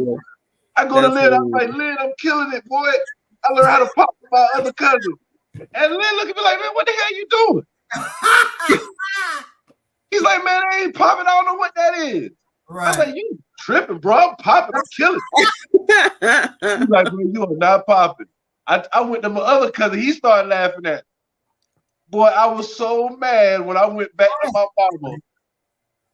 Like, Mom, I swear y'all told me. I was serious. You know what I'm saying? Right. It was real shit. But that's just, it's a joking example of how coddling and lying to your children and babying and all that stuff, it's a time and a place for it. But when we talk about taking care of ourselves, that's not the time. Yeah, there's no gray area. There you go. I remember I was racing our day, and I was letting our day beat me. And my students, and a lot of times I race my students because they couldn't, I talk about that I had Olympic 200-meter times, and a lot of times some people don't believe me. So I said, well, let's race. I've beaten every student that's dared to race against me. And would still do it. I'm 54 years old. But, yes, but I was, I was about 40 something, like late 40s. And I days like, Dad, you ain't gonna be it. So I was like, okay, son, let's race. So I let him beat me to build up his self-esteem. But then he gets arrogant. I seen Daddy beat I can Boverlie and XP and so, but he can't handle me. And I said, son, we shouldn't be arrogant about, those kind of things. But I gotta just tell the truth. You can't. I said, well, let's race again, son. Me, you, and Jamie said, I want to get in. Jamie is what, 6 years younger than I did? Right. We all ran, and Jamie and him were neck and neck. I tore him up. And get back, and him and Jamie were neck and neck. He realized, oh my God. I said, son, it's okay. Illusions come tumbling down. On it. I said, you haven't worked on it. I said, I used to work every day, 7 days a week when I was running track. So I still have the techniques for it. You don't have no technique. You just run muscle memory. So now let's actually work at it and get you up to speed. You know what I'm saying? Yeah. And he was running track in high school. He in high school at that point. He realized why they called him Slowfoot. Slow foots, right? So at that point, and he discovered himself, he said, man, I'm gonna step away from the track team. And then he became played band, and that's where he got his scholarships from band. He realized this is what. Hey, Bob, I don't know no 13-year-olds that think they slow. No, of course not. Of course not. But hey, it had to happen where I coddled them at first, and now I got to put it on them. It happened to me. Right. I'm playing checkers with my mother, and I'm killing her. I said, man, Ma, did you try? I'm talking shit. You try, let's play again. I said, you tried, Ma. You tried. It's okay. And she said, all right, Adam, want to go again? I really try. I said, you've been really trying. Okay. She tore my ass up. I'm like, what is going on? I must, been sleeping on. So let's go again. Beat me. Again, beat me. Easy. She said, I'm going to tell you something after this. Let's play again. I said, okay. She beat me. She said, what you don't know is Daddy, my granddaddy, her daddy was the national chess champion. And he taught me. Now, chess seems like a simple game till you're dealing with champions of the shit. They're doing magical shit.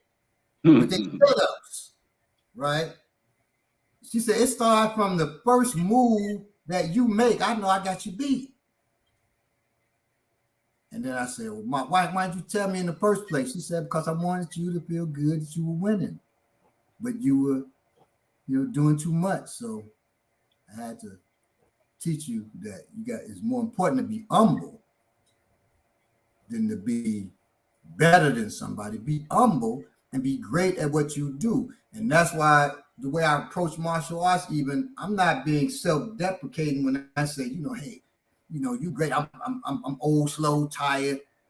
I'm trying to make sure I humble myself so I'm not just, and you can feel better. And I don't care if a student beats me at so-and-so, but just don't start talking shit, because then you're going to realize I allowed you to beat me. You know what I'm saying? I'm not saying I'm unbeatable, but I am hella experienced. Right? And so it's okay for me to humble myself, and it's okay for me to let myself lose in front of other people, because when it really counts, I'm not going to lose. Well, let me win on camera. I appreciate it. No problem with it. A lot of times what I'll do too, if I'm doing a demonstration, I really don't do demos no more, but doing, the one July 29th at this place. But I let the women, when they doing techniques, get off on me if I ain't got nobody else there with me, right? Because what does it look like for me to be just working techniques on a sister? It doesn't look good. It doesn't look cool. You said, when is this? When do you do this? July. I'm not July 29th in Alabama. Okay. Other students go. So if you so go, you ain't done it yet. So it's like, when is this? I get the what? Yeah. Now, see, don't go to the Jamazo route. Student of mine, sister, Jamazo. I let her do that to me. The Jamazo got big boy britches. She started really, I'm like, hey, Jamazo, shit. And, a cuckoo, I'm like, damn, Jamazo for real? She's like, that's just the way it be. Funny. I said, oh, really? Okay. So I threw the punch. She goes for the cuckoo again. I reversed it and shit. Got her the cuckoo, hit it in the knee. I said, oh, take that with you. She go rolling. I'm like, really? Really, Jamazo? You just gonna try to just F me up in front of everybody. Now it's cool with the demo, but not in class. So, so just make sure it's a balance. You're humble in what you do. Anyway, I'm sorry. Back to food. Right. I'm speaking very a small amount to urban survival situations. Trustfully, we can cover that more when we actually do the eating episode. But of course, we know about MREs, which are the meal ready to eat, and they come in different varieties. Whether you eat meat, whether you're vegetarian, vegan, or whatever. And even though they're heavily processed, in a situation where you're just trying to survive, they will be very valuable because food supply will likely be limited. But I'm sorry? MREs? Right, MREs, yeah. Oh, that's ready to eat if people don't know. Right. But in those situations, still, if you have access to the outside, you still want to try to combine eating those with some foraging if you can. So you want to try to get fresh greens like dandelions. A lot of times, depending on time of year, are readily available. Here in Georgia, we have a very nutritious plant called Kudzu. It's actually not native here. It's an Asian plant, but it was brought here and cultivated, and now it grows wild everywhere. Go ahead, Baba. Can you eat kudzu raw, or do you have to cook it? I actually don't know. I don't know. I'll have to do some more research on that, but I would probably just try to steam it if I could. That was another thing that I have here, is that we have to remember with foraging, also with mushrooms, that water will be a factor. That it's gonna be, some rinsing and possibly steaming using water with those particular things. So that's something that you have to keep in mind. That's the other thing about water. Norman Henderson said, James Thompson, there are times my body only wants water, no food. Is it good to just drink water and not eat food? Like for a day or two, or? Yeah, I mean, I'm going to. Well, I guess I'll go ahead and address fasting because Eugene Mason also has started talking about fasting. So I will go to the fasting portion here. Yes, it is fine, of course, for a few days. Like you said, you can survive up to 3 weeks on just water, and you can survive, up to 3 days. I'm sorry, no, 3 days without eating. 3 weeks. 3 weeks without 3 days without water. 3 days without eating. So yeah, it's fine to fast. The benefits that I have of fasting, and these were things that come from my personal fasting practice. This is not something that I got off of the internet, but one thing that we know from probably ourselves and the people around us is that food discipline is one of the most difficult types of discipline to develop. And I don't think that, honestly, and now we're going to delve into Amaniki's conspiracy corner a little bit, but I don't think that it's an accident that we don't know how to eat. I don't think that it's an accident that the way that we choose to eat, the way that we view fasting is that it's extreme. Eating is such a an important thing. And I think that's exactly why we're kept in the dark about what is best to eat. And we're basically taught through practice that it's all of almost no significance, that we just eat whatever.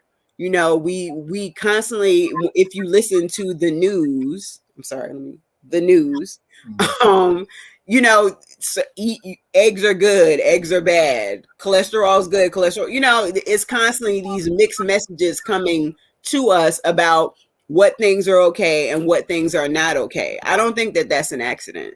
You know, I think that as I mentioned before, we eat the diet of the conqueror, and by and large, that was not developed for people like us. So we just have to make sure that we put fasting in this proper context in our mind. It's not starvation, you know, it's not suffering. It is just a different mentality. So you have to switch yourself into that mentality of disciplining yourself, because there's going to be times, even though you might have everything in your house, you might have everything that you want to eat right now.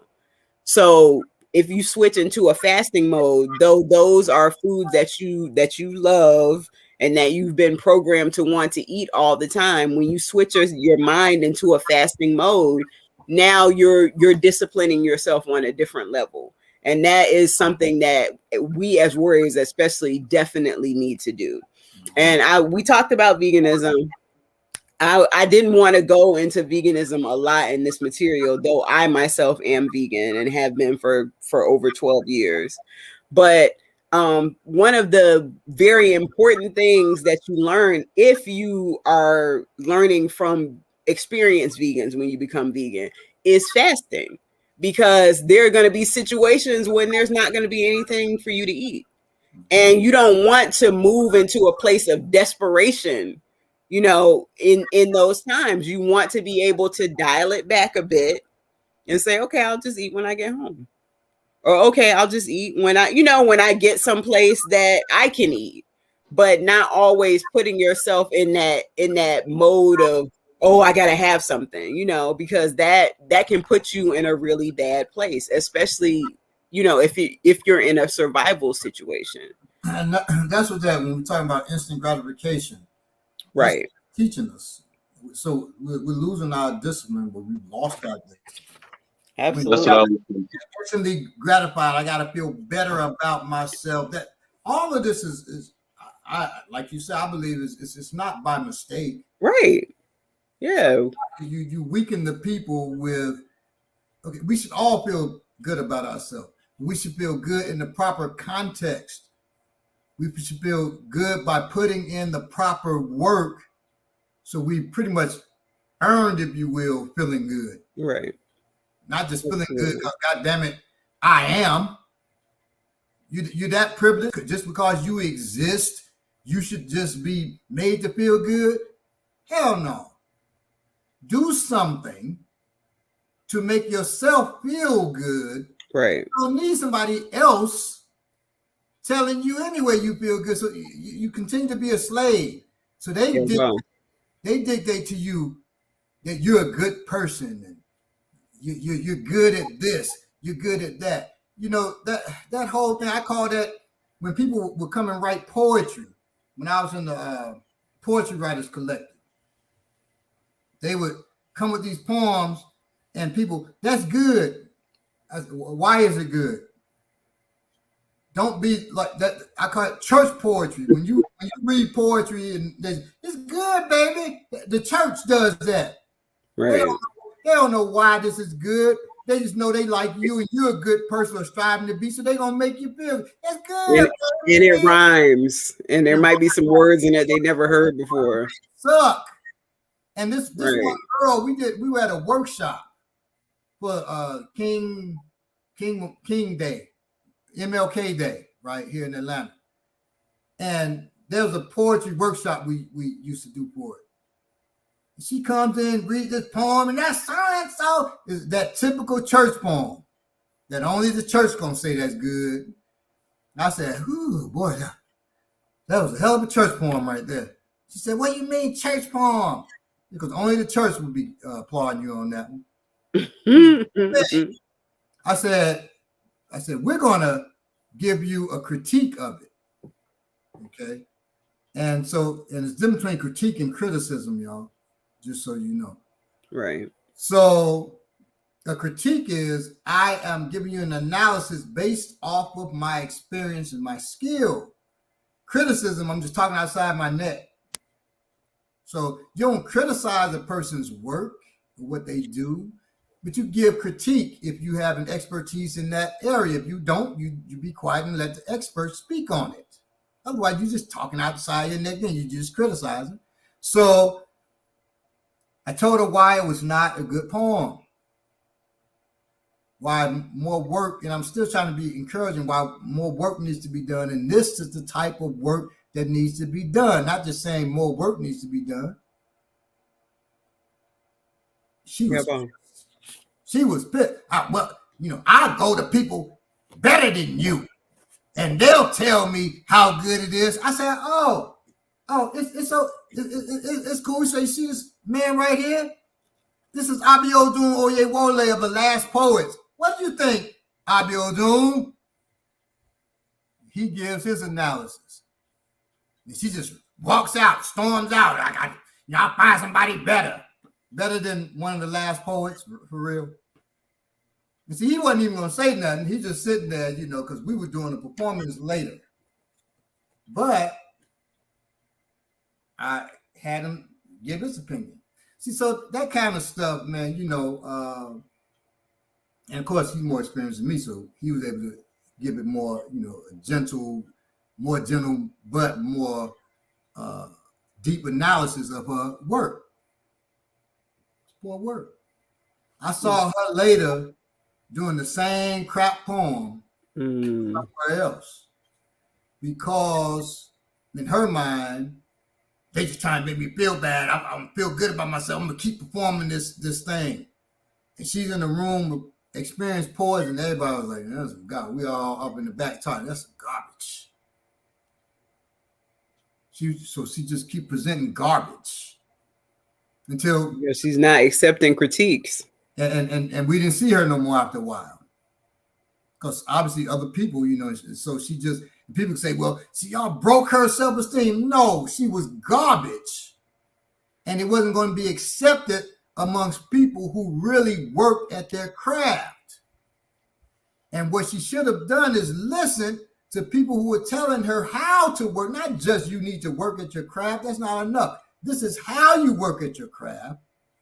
You work on yourself and get yourself better. Now you have put in your own work, and once you've done that, your shit's good. Okay.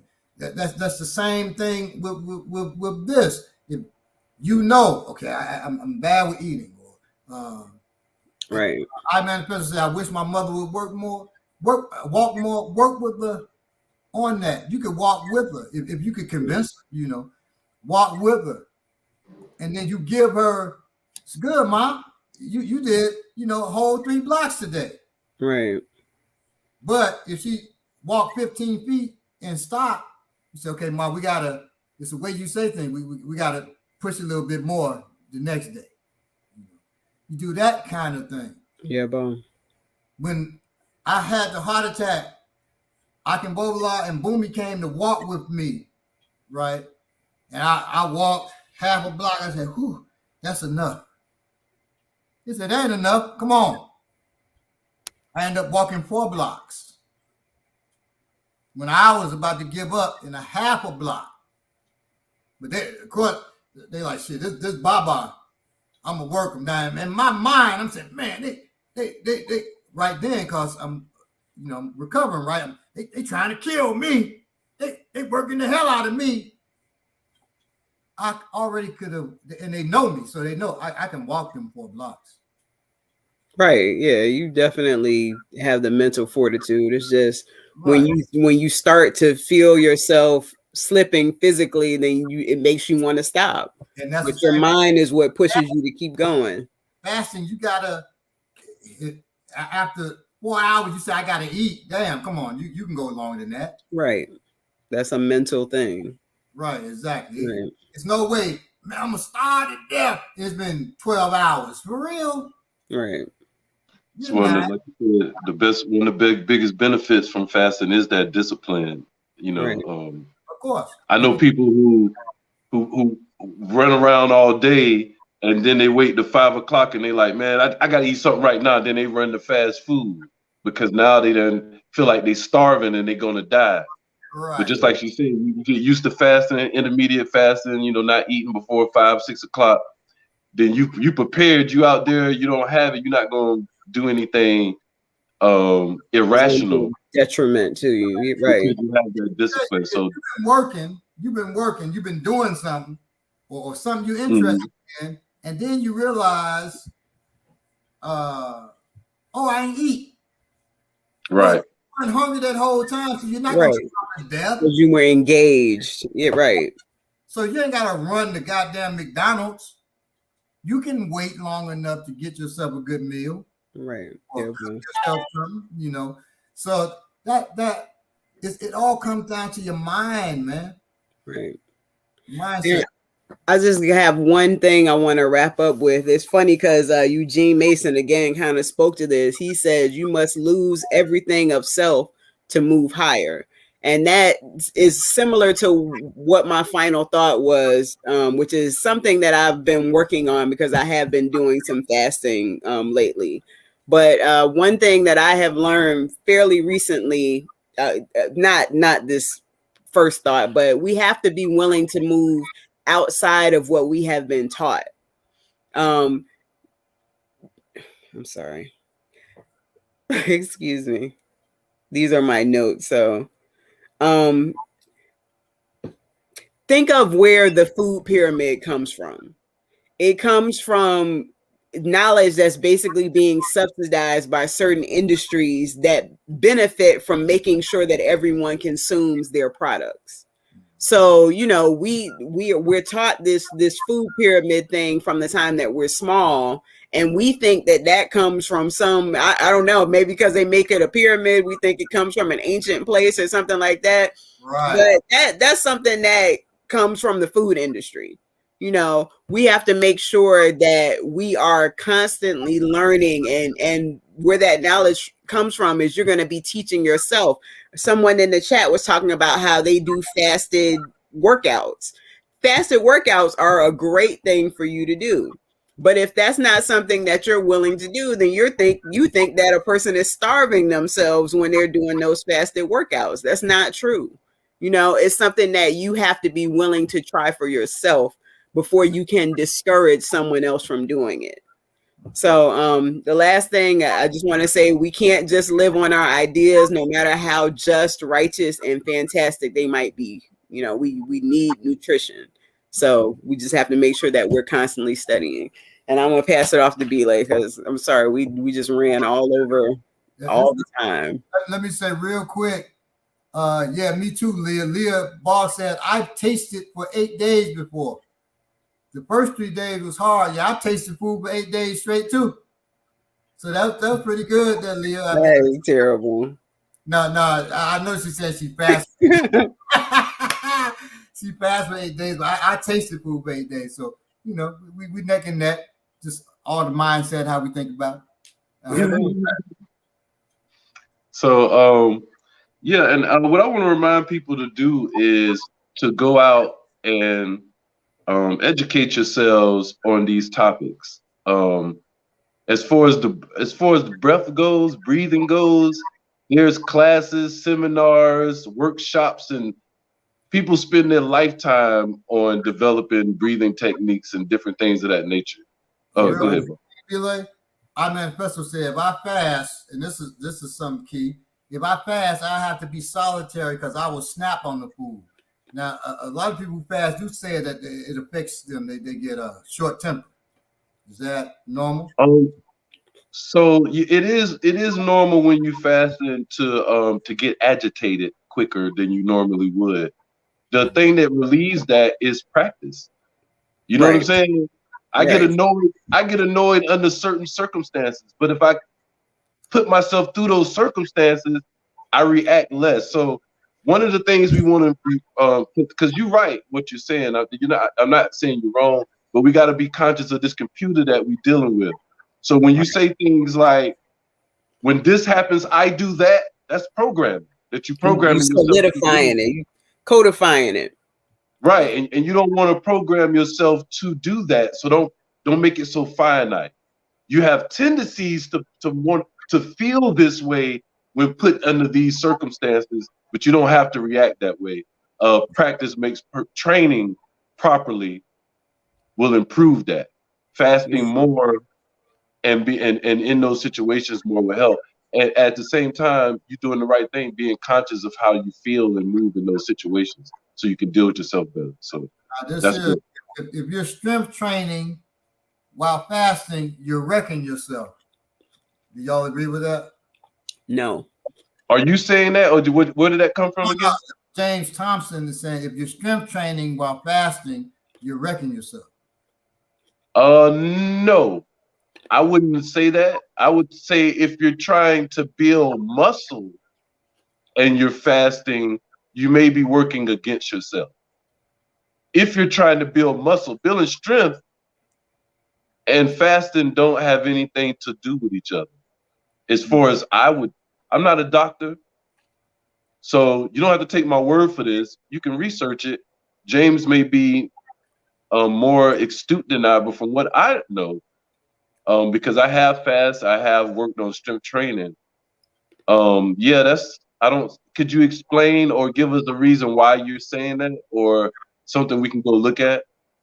So, and please keep letting me know what they're saying in the chat. So I'm going to get into it a little bit. I'm not going to hold you guys too long. I'm going to be real general, and we're going to go back over this. So what I'm going to encourage people to do, because one of the things I don't like doing is I don't like working too hard for other people. I'm kind of lazy like that. So I'm going to give you the blueprint, and you can go and look this up and yourself and research and get intricate until the next show when we really get on this. So when we're talking about exercising, and we know all of this goes hand in hand, you have to be eating right. You have to be breathing properly while exercising. So all that goes hand in hand. But what I'm going to say to you is that as we've gotten more advanced as people, and we've learned more about our bodies, exercising, just like she said, when we were young, the food pyramid was the Bible of how to eat, right? Well, think about exercising. We've developed and came so much further than what we understood back at that time about nutrition. The same is true for exercising. When you were 20, 30 years ago, what you thought may have been the optimal way to gain strength and to be fit has been shown now to be obsolete. So I'm saying these things, that what I'm doing, I want to challenge you, because we know the demographics, who's looking at us, who's watching us. We know the age group is about the same age that we are. So that's why we're able to talk and say what we're saying. So I'm encouraging you to go out and relook at what you may have learned about what we're talking about breathing, eating, and exercising. There's a book about breathing called Hypsoconsciousness by John Baines that deals with breathing. You know, a lot of things about breathing, you have to be initiated into some society or cult or esoteric, some type of to learn about breath. Like a lot of these breath books, they're sacred. That's how important breathing is. That even the book I'm telling you about, Hypsoconsciousness by John Baines, it's not easy to get. Because these things, anything really dealing with life and how to live, we know they don't want us learning these things, so it's going to be sacred. When the warrior class B book comes out, you all will get all that. The breathing, eating, and exercising warrior class book, which should be out by this fall. Hint, how to be. How to be. Right. Warrior class in this fall, you're going to get all that. It's going to cost $1,400, so start saving up your money now. Right. Exactly. When you get to it, you got to understand. So anyway, Hypsoconsciousness, John Baines, it deals with the breath. There's a lot of books that deal with diet. We already know African Holistic Health book is a good book. I'm just naming something to get you interested. Exercise is a little different, a lot broader. You can go and YouTube and Google and everything. So what I'm going to talk about first is real quick stretching. You shouldn't be doing any exercising before you stretching. Stretching is Belay. I'm yes. going to what's that book again? The one with the breath. Hypso consciousness. Hypso consciousness. Yes, sir.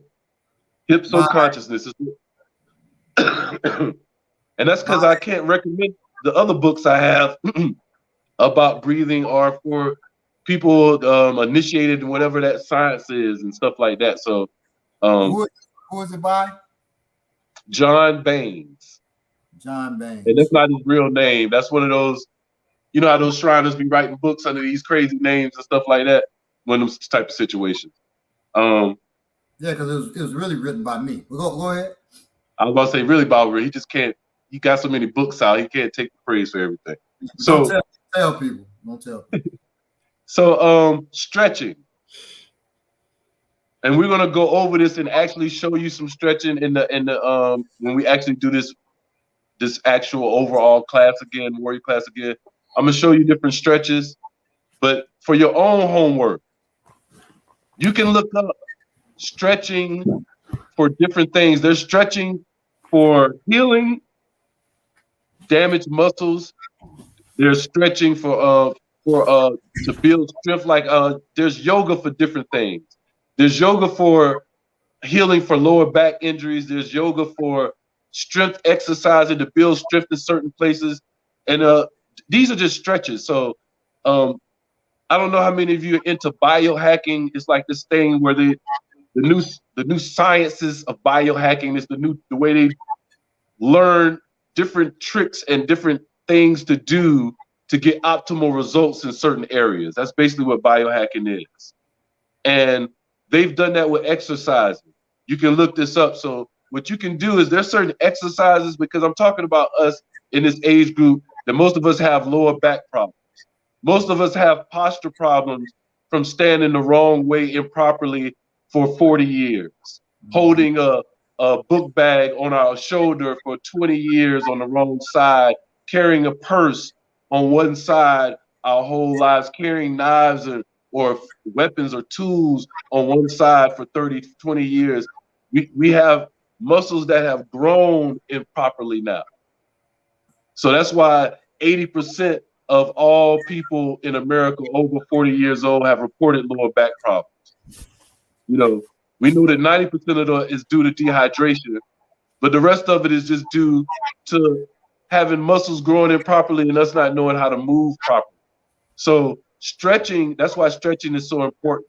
If most of us sit more than half of the day, there's certain stretches you can do just for that, because we know when we're sitting, our lower back is weakened. And because I don't have my notes, I can't say the name of these muscles, all of them, but the trapezius muscles, they weaken because of sitting down all the time.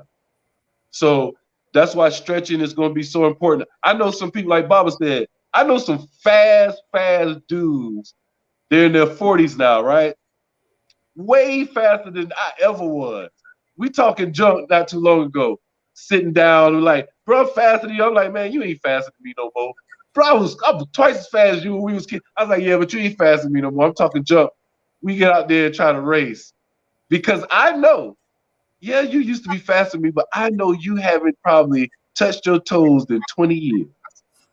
I'm betting on the fact that you have not stretched in at least 600 months that I'm going to be faster than you. Right. We're not going to even be able to run that long. And you know what happened to this person that was twice as fast as me? He said that at me. So say that on Warrior Class so y'all can see. But anyway, go ahead. You said we're going to race on Warrior Class? Yeah, because he's betting that I haven't touched my toes in 60 years. That's not true, Mama. No. This is true story. This is happening with my home. His name is Didi, because I know he's probably not watching right now. He's probably at work. And that's a shame, Didi, if you're not watching. Yeah, it's a shame. But she knows. On you, DD. Hey, he twice as fast as me. He always been. But I knew it's been 20 years. I betted him. He must have ran about 5 yards before he grabbed his hamstring. Man. And that calf muscle started pulling on the other side. Next thing you know, he was on the ground. That happened twice. It happened again when I was just home to another guy. My point is this: no matter how good a shape you used to be in, even if that was 5 years ago, you're not that person. Your body ain't that body that it was 5 years ago. Yeah, boy. I used to could do 20 pull-ups at any given time because I had a tree service for 8 years, and I was so used to grabbing on tree limbs and working that hard life. I could just do that. I can't do that right now because it's if say if a person is working out, I mean they're working out and everything, but they eating McDonald's every day. Drinking protein shakes and eating out the gas station. Right, exactly. Is the workout even helping? Even though it's gonna help. It's gonna make you more flexible, so they ain't gonna have to bend you up when they get to put you in that casket. They trying to enjoy it. That rigor mortis happen real fast. You eat a lot of pork and stuff. So, if you work out, they get you right up in that box real fast. No, so a serious tip. I am a wellness consultant. Amaniki is basically a wellness consultant herself. Baba basically was. What I can tell you for health, holistic health is about 80-20. It's about 80% physical exercise, 20% what you eat. That's why people can be in the best physical looking shape, exercising 7 days a week and have heart attacks and die. And they look so good you wouldn't believe it. And it's the same reason why somebody that hasn't exercised in 40 years but eats properly can maintain a certain amount of health for a longer period of time and not have to do that physical exercise because 80% of it is just health. It's just eating properly. So no, anybody who tells you, if you exercising every day, you can eat whatever you want. You can eat whatever you want and not exercise every day. They just didn't tell you that part either. You're going to die horrible. 80% eating, 20% exercise, right? Say that again. 80% eating, 20% exercise? Exactly.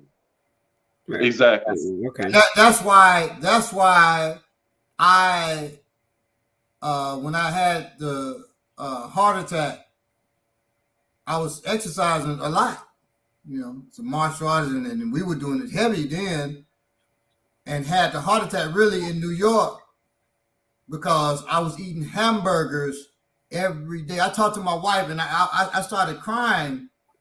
Every day I was eating hamburgers. This is literal. Pizzas for lunch, hamburgers for dinner after class. Bobolai would take me to Wendy's and he could order for me because I got the same thing, a number 2. Well, back then was a number 1, but it's a double. But they've changed the numbers now. But it was a number 2, which was a double burger with heavy tomato. Shame on you, Bobolai. Every class. I know it's terrible that he would take me there too. And that's one thing about, having loyalty to your teacher. And your teacher. So after a while, it's like, I'm assuming I ain't taking you there. So I know that's right. I'm assuming. He said every lunch, and then I'm giving, because my children seeing me, I was sneaking the stuff. Me and my wife were talking about. She would find it really was a problem. She would find pizza boxes hidden under our laundry. So I want her to know. I get the pizza. I get the children, a pizza. They be quiet, not tell.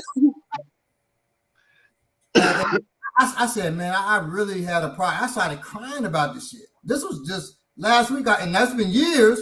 But it was last week we were talking about it. I said, man, I really had a problem, and Food addiction is real. And because Because I'm a teacher, the students had they hesitated to say, Baba, this don't make no damn sense. So finally, when I had the heart attack, I was talking to Kalani, and Kalani said, man, look, we all joke with you, laugh about it and shit. Man, fuck that. We got to stay on you about not eating like that. Because you got to be here. Yeah, well.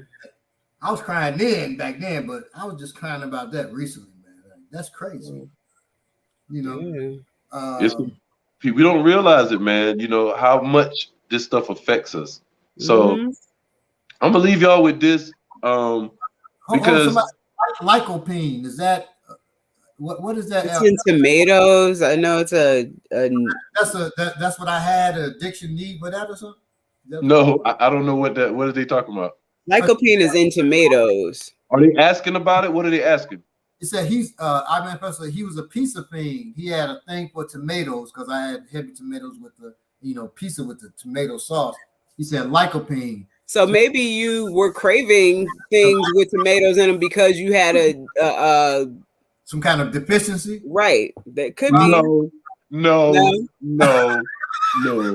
That's why I was asking what was the lycopene thing about, because first of all, once you cook a tomato, you don't get that out of it. That's only from it. Wait a minute, it's either or. Do you have to cook the tomato to get the lycopene out of it? I think you have to cook it. I think it is you cook it. Yeah. There's certain nutrients in kale and tomatoes that only come out when you cook it, and then certain ones that's only there when it's raw. So I was really trying to have help for myself. Huh? Okay. I'm not giving them no way out. So anyway, back to working out. What I want to just say is because we're in the time we're in now, you don't have to go to the gym. Some people need that motivation of other people working around them. And if you do, know thyself. Don't lie to yourself. If that's what you need, then do that. But at a certain point, it may not be plausible. You can't go to a gym. And we just had that situation for about 6 months. Everybody did. Well, personally, I never go to a gym. I have everything I need here, and I only have a mat and some basically a pull-up bar, a mat, and some bands. That's all I have, and everything else is imagination. You can put things together to work out, and so that's the point I want to make to you. You don't have to go to a gym. You may need that type of environment to get the optimal results you want, though. You know, if you're that type of person, and you can do stuff like maybe you have to get on the Zoom. You know, maybe you have to watch a video with other people in it that can simulate that same feeling to get you to work. If you need that, know what you need and do that. But just know, stretching first and after is going to keep you healthy. That's a part of exercising. Stretching unlocks a lot of different things and it'll keep you healthy, to keep you from, you may be fast as I don't know what, but if you're not stretching, you pull a muscle, you can't run from danger, you can't run to rescue somebody. You see what I'm saying? You can't perform like you need to. So stretching first, and then we're going to talk about on the show, we're going to get into viable exercises that heal, certain exercises that help your posture, exercising to build strength, such as planks, different things of that nature, how to, cardio, the best ways, because most of us are dealing with lower back issues. Most of us need our foundation first. So what's the quickest way to get rid of that gut? That's going to be up and down exercises, squats and lunges. That's going to be, what's those things called? Burpees. Burpees, things of that nature. So we're going to go over that. Stretching is also really good for the digestion too, which helps with the gut. Oh yeah, I'm gonna show some stretches. I didn't want to because you guys can Google this: stretching for healing, stretching for breathing, stretching for digesting, stretching for almost every system you have in your body. There's stretches and exercises to stimulate those systems, those organs. There's an exercise and stretch for those things. You can Google these things. but we're going to go over it ourselves in class and show you some of these things. Until then, know that you can exercise for strength, you can exercise for healing, and target different areas, and look into that. Look into when you why we use different things. You use weight, use those bands. Those are going to be for ligaments and tendons. You're going to use kettlebells when you have injuries and can't use barbells, because barbells are so unforgiving. So we're going to go into that, when to use what, why to use things, and what results we get from those, because it's so vast, like I said. But until then, look it up. Look up what you need yourself. YouTube it. You got any questions, Google it, come to us. And we'll talk about it in that actual exercise class that we're going to have. So that's pretty much it. Yeah, we're going to end on this. Kindness matters. Kindness matters. I pulled a muscle getting off the couch last year. Took months to heal, so odd. And this it just illustrates why stretching is so important, because you can just doing simple stuff. And drinking water too. Right. Reaching up. One time, my wife, Yalagon, was reaching up, and she's short, for those who don't know. And so she was on this stool thing and reaching up into the cabinet and pulled a muscle here. So doing mundane things, you can hurt yourself if you're not stretching. Right. And as a warrior, we can't allow ourselves to pull a muscle reaching for a shelf, and now you can't hold a tool properly. Right. That's definitely training for the sucker right there. Right. You can't defend. We don't want that, and it happens very easily at the ages that we are now if we're not stretching and exercising. So definitely. Thank you, Baba. Thank you for that. I was going to say too, Baba, and I think it was Norman Henderson again who talked about how he's having difficulty stretching because of arthritis. And I was just going to say, like we're saying, stretching is so crucial that it's really something that you have to make a practice of. And also, I remember that it caught my eye because I remember seeing him further up say that he had an issue with sugar. Sugar, salt, those are going to be things that are dehydrating you from the inside. So even if you make a regular practice of drinking some water, you're still going to be dehydrated because you're taking in these things that dry you out. So those are things that we have to make sure that we're constantly keeping a check on. The things that we take in and the water that we're taking in, as well as stretching. Exactly. And I also wanted to say, right before I was about to go, the last thing I was going to say is we have to exercise to exercise in some cases, if you understand what I'm saying. So that's why in class, what we have certain exercises we do to target certain areas. Well, what we have is different versions of that exercise for different places that you may be at until you can get to do the full exercise.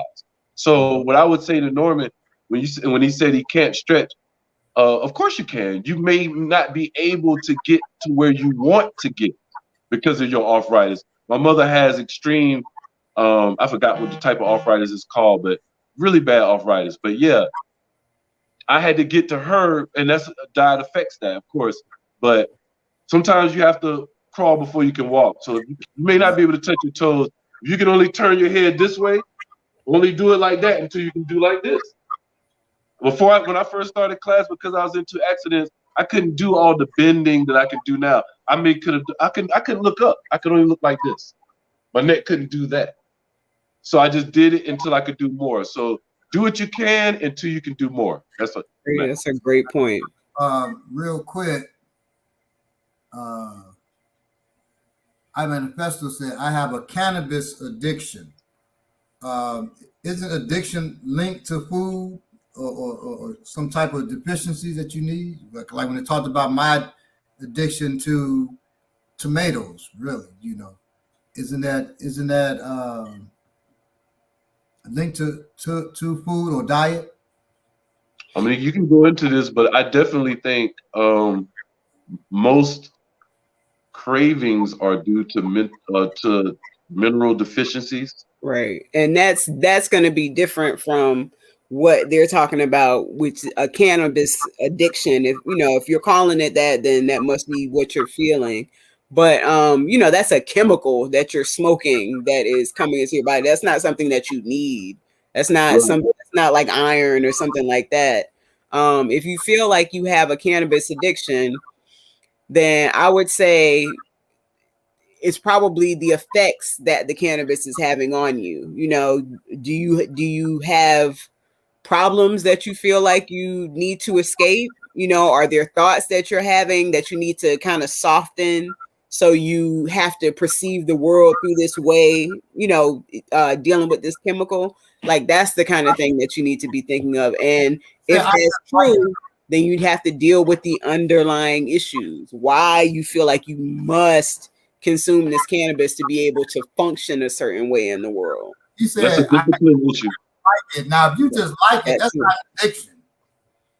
What is it? He said, I just like it. If you just like it, I manifesto, you know doggone well that's not an addiction. But he said perhaps, as far as what you're saying, but I like training. I'm not addicted to training. Right. You like coffee. I like coffee and I'm addicted. Right. You have taken steps. Well, I'm not addicted to coffee because I haven't drunk coffee in months. This was tea. You have taken steps. I know you haven't drunk in a month, but that's only because you have identified yourself. That's true. You know what I'm saying? So I'm going to say, I understand you like marijuana, and you're probably addicted to it too, and you're probably abusing it, and that's how you became addicted to it. Right. So my advice to you would be identify why you're using it.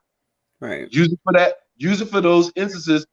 If you know that you're abusing it, stop abusing it, and develop the discipline that it takes to stop abusing it. If you only was smoking it because you were sad, and now you're smoking it because shit is Wednesday and I ain't got nothing else to do, you know that you're abusing it. Right. So just recognize yourself. Yeah, just be honest with yourself. Now, it's a chemical. You said I substituted with tea, yes. So I don't know what you would substitute cannabis with, but maybe plenty of things. Exercise, get out, take in more oxygen. You can Google herbs that you can smoke if you want. You may want to smoke cloves or I don't know, mistletoe. I don't know. There's other things. They smoke comfrey, right? And they smoke comfrey. And so, God dang it, Bob. Wait a minute. Wait, yes. What? They smoke concrete? Not comfrey. Comfrey. Oh, comfrey. I'm like, what? There's no concrete. They were hard, literally. Yeah, I'm like, what is they wait before they mixed it with water? Like, God dang. I'm sorry. Comfrey. And so now I tell you, I told my sister-in-law, because she was smoking a lot of weed. I said, hey, try comfrey. She said, why try comfrey if you try it with me? So I said, sure. So she tried. She said, man, this job weak. So I said, I'm going to try it. And I said, I'm going to make one of them big Bob Marley joints that you see, right? So I had a giant joint of comfrey. And I said, it's probably not going to affect me just because she said, but so I can tell her what happens. And I puffed the thing. I was at her place. Nobody else was there with me. I smoked it. And some said, open up the balcony door, go out on the balcony. I went out on the balcony, and some said, crawl around real quick. I'm crawling. And I just started cracking up. I said, I'm high as shit. Wow. I'm not crawling. And so I told her, I said, well, it worked. But I had to smoke a joint about the size of a goddamn pipe. Wow. And so she said, well, I ain't doing all that. I just stick to my weed. But you can do comfrey. It did. I was high off of it. Said some people. I have a post about different herbs you can use on Instagram. if you guys follow me on Rockhill E2, I have a post about herbs you can substitute for weed. I can't remember what they are at this time, but it's a few of them that you can substitute. That's cool. It's not It's even funny. smoking. Some you can just make the tea that will still give you the effects, and then other ones you can use to wean yourself off of marijuana. I'm not really too astute as far as when it comes to cannabis and marijuana. That's more Baba type of thing. I don't really. So you have to.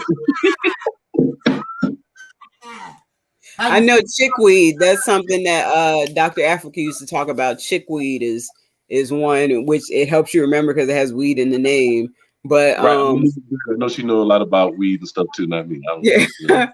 Chickweed is supposed to help with all addictions, not just with marijuana, but different addictions. But I would suggest that you research it some. Look up Dr. Laila Africa. He is the one who actually had the method for helping yourself with certain addictions using chickweed. I don't think it was like straightforward, just drink the tea.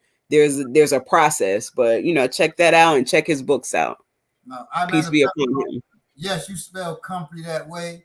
Norman Henderson. I don't know if Bob Marley graduated from weed to coke or not, maybe, but when you said most weed smokers graduate to coke, most weed smokers I know. Whoa. Who said what? Norman Henderson said that most weed smokers graduate to coke, not Norman Henderson. Hold on now, wait a minute, Mr. Henderson. First of all, this is what I'm going to ask. This is what I'm going to submit to you. Please don't make blanket statements and things like that. We can't know that. You can't know what most weed smokers do. Now, if you're talking about most of the weed smokers that you have been around, I'm questioning those weed smokers. I'm questioning the weed smokers. Because all the weed smokers I know ever known, they all stayed weed smokers. Now, you could always spot drug addicts out of weed smokers. The people who smoke every 10 seconds and the weed that look like it's getting them high, they wasn't a weed smoker. They was a drug addict just going past weed. Weed was just another gate. So I can't co-sign that weed smoking cocaine thing. Weed smokers are weed smokers. Usually people that want cocaine, that's a whole different type of high. So you talking about uppers and down, you know what I'm saying? One thing relax you, the other thing have you hype. So I'm going to disagree with that statement. Not because I know anything about weed smoking. I just have a lot of friends that are weed smokers. I'm gonna be honest with you. I grew up with a lot of people that did cocaine too, and those are different people. They in it for two different things. You got the earthy hippie dude, and then you got the, you know what I'm saying, the hustling, moving fast dude. Those ain't even the same type of person for the most part, from what I would say. Now I've eaten edibles, okay. Smoked, I think maybe twice in my life. But yeah, I know. But if they had a cocaine edible, I wouldn't be interested in it. Like, no, I'm cool. I'm straight. My roommate in college used to do cocaine, and he said it made him want to play football. That's a good example. I don't want nothing that makes me want to be physical. I like to train and get engaged in a full contact sport. God damn it! I smoke some. I took some cocaine. Shit, I'm out here, fighting 50 people or something. Because I love the physical shit anyway. So that it wouldn't be for me. But I can. That's not for me. I'm paranoid enough. Man. And like people like my wife, she can't do none of it. She can't do nothing. I gave her half an edible. She said, I'm gonna eat half an edible. And she was high for about 4 days off of half an edible. So her body chemistry. But she is very, very, her bloodline is very much true native also. Right. Which is something that they get affected by those kind of intoxicants and different things. 333 for all the esoterics. All right, y'all. So all right, people. A very educational episode for me too. And I look forward to each of the individual ones. It'd be good if we can get the diet first. It'd be kind of like, even though it's B, but the diet kind of is like the foundation of everything. Right. If we can, okay. So thank you all for your time. Love y'all. Indeed. Thank you all, Ominigi. Thank you, Belay. Thank you, Baba. Thank you, Belay. And thank you, everyone in the chat. Thank you for your input. Yeah. You know, Appreciate you, Norm. Stop getting high. right? Manifestation. Eugene, Sugar Bugger, everyone. Daniel Turner, I Manifesto, Leah Boggs, everybody. And maybe I should drink a CBD tea. I look forward to when, and that's got to be, I guess that'd be part of the food when we deal with how to wean ourselves off of certain things and things of that nature. So look forward to next week's show. We'll discuss which one of these we'll be dealing with first. So we're going to deal with each one of them. All right. As individual shows, we'll be on there, but the person who's dealing with that today will be the lead for that show. All right. Thank you all so much for your time. Love y'all. Stay black or whatever it is that you may be. See you for Word Cloud. Press the like button, share, subscribe, and donate. Got you first. Absolutely. All right. Peace. All right, y'all. Peace. Love y'all. My cash in the chat. Happy Juneteenth for everyone who, you know. I said I'm putting my cash app in the chat. Yeah, happy Juneteenth, everybody. Juneteenth / Father's Day. You know, Father's Day so low, said Juneteenth before even saying Father's Day. Put it together. My bad. Here we go. They tested. Arbor's Day is a more popular holiday than Father's Day. Just damn. You know, we get it rough. But that's all right. That's all right. You know, Mother's Day though is second to Christmas. So it's Jesus and his mother. But plus it's trees. That's as it should be. Mother's Day should be first. It's trees, goddamn Halloween, ghosts and goblins, and it's us. So hey, you know, all right, love y'all. Peace, y'all. Take it easy.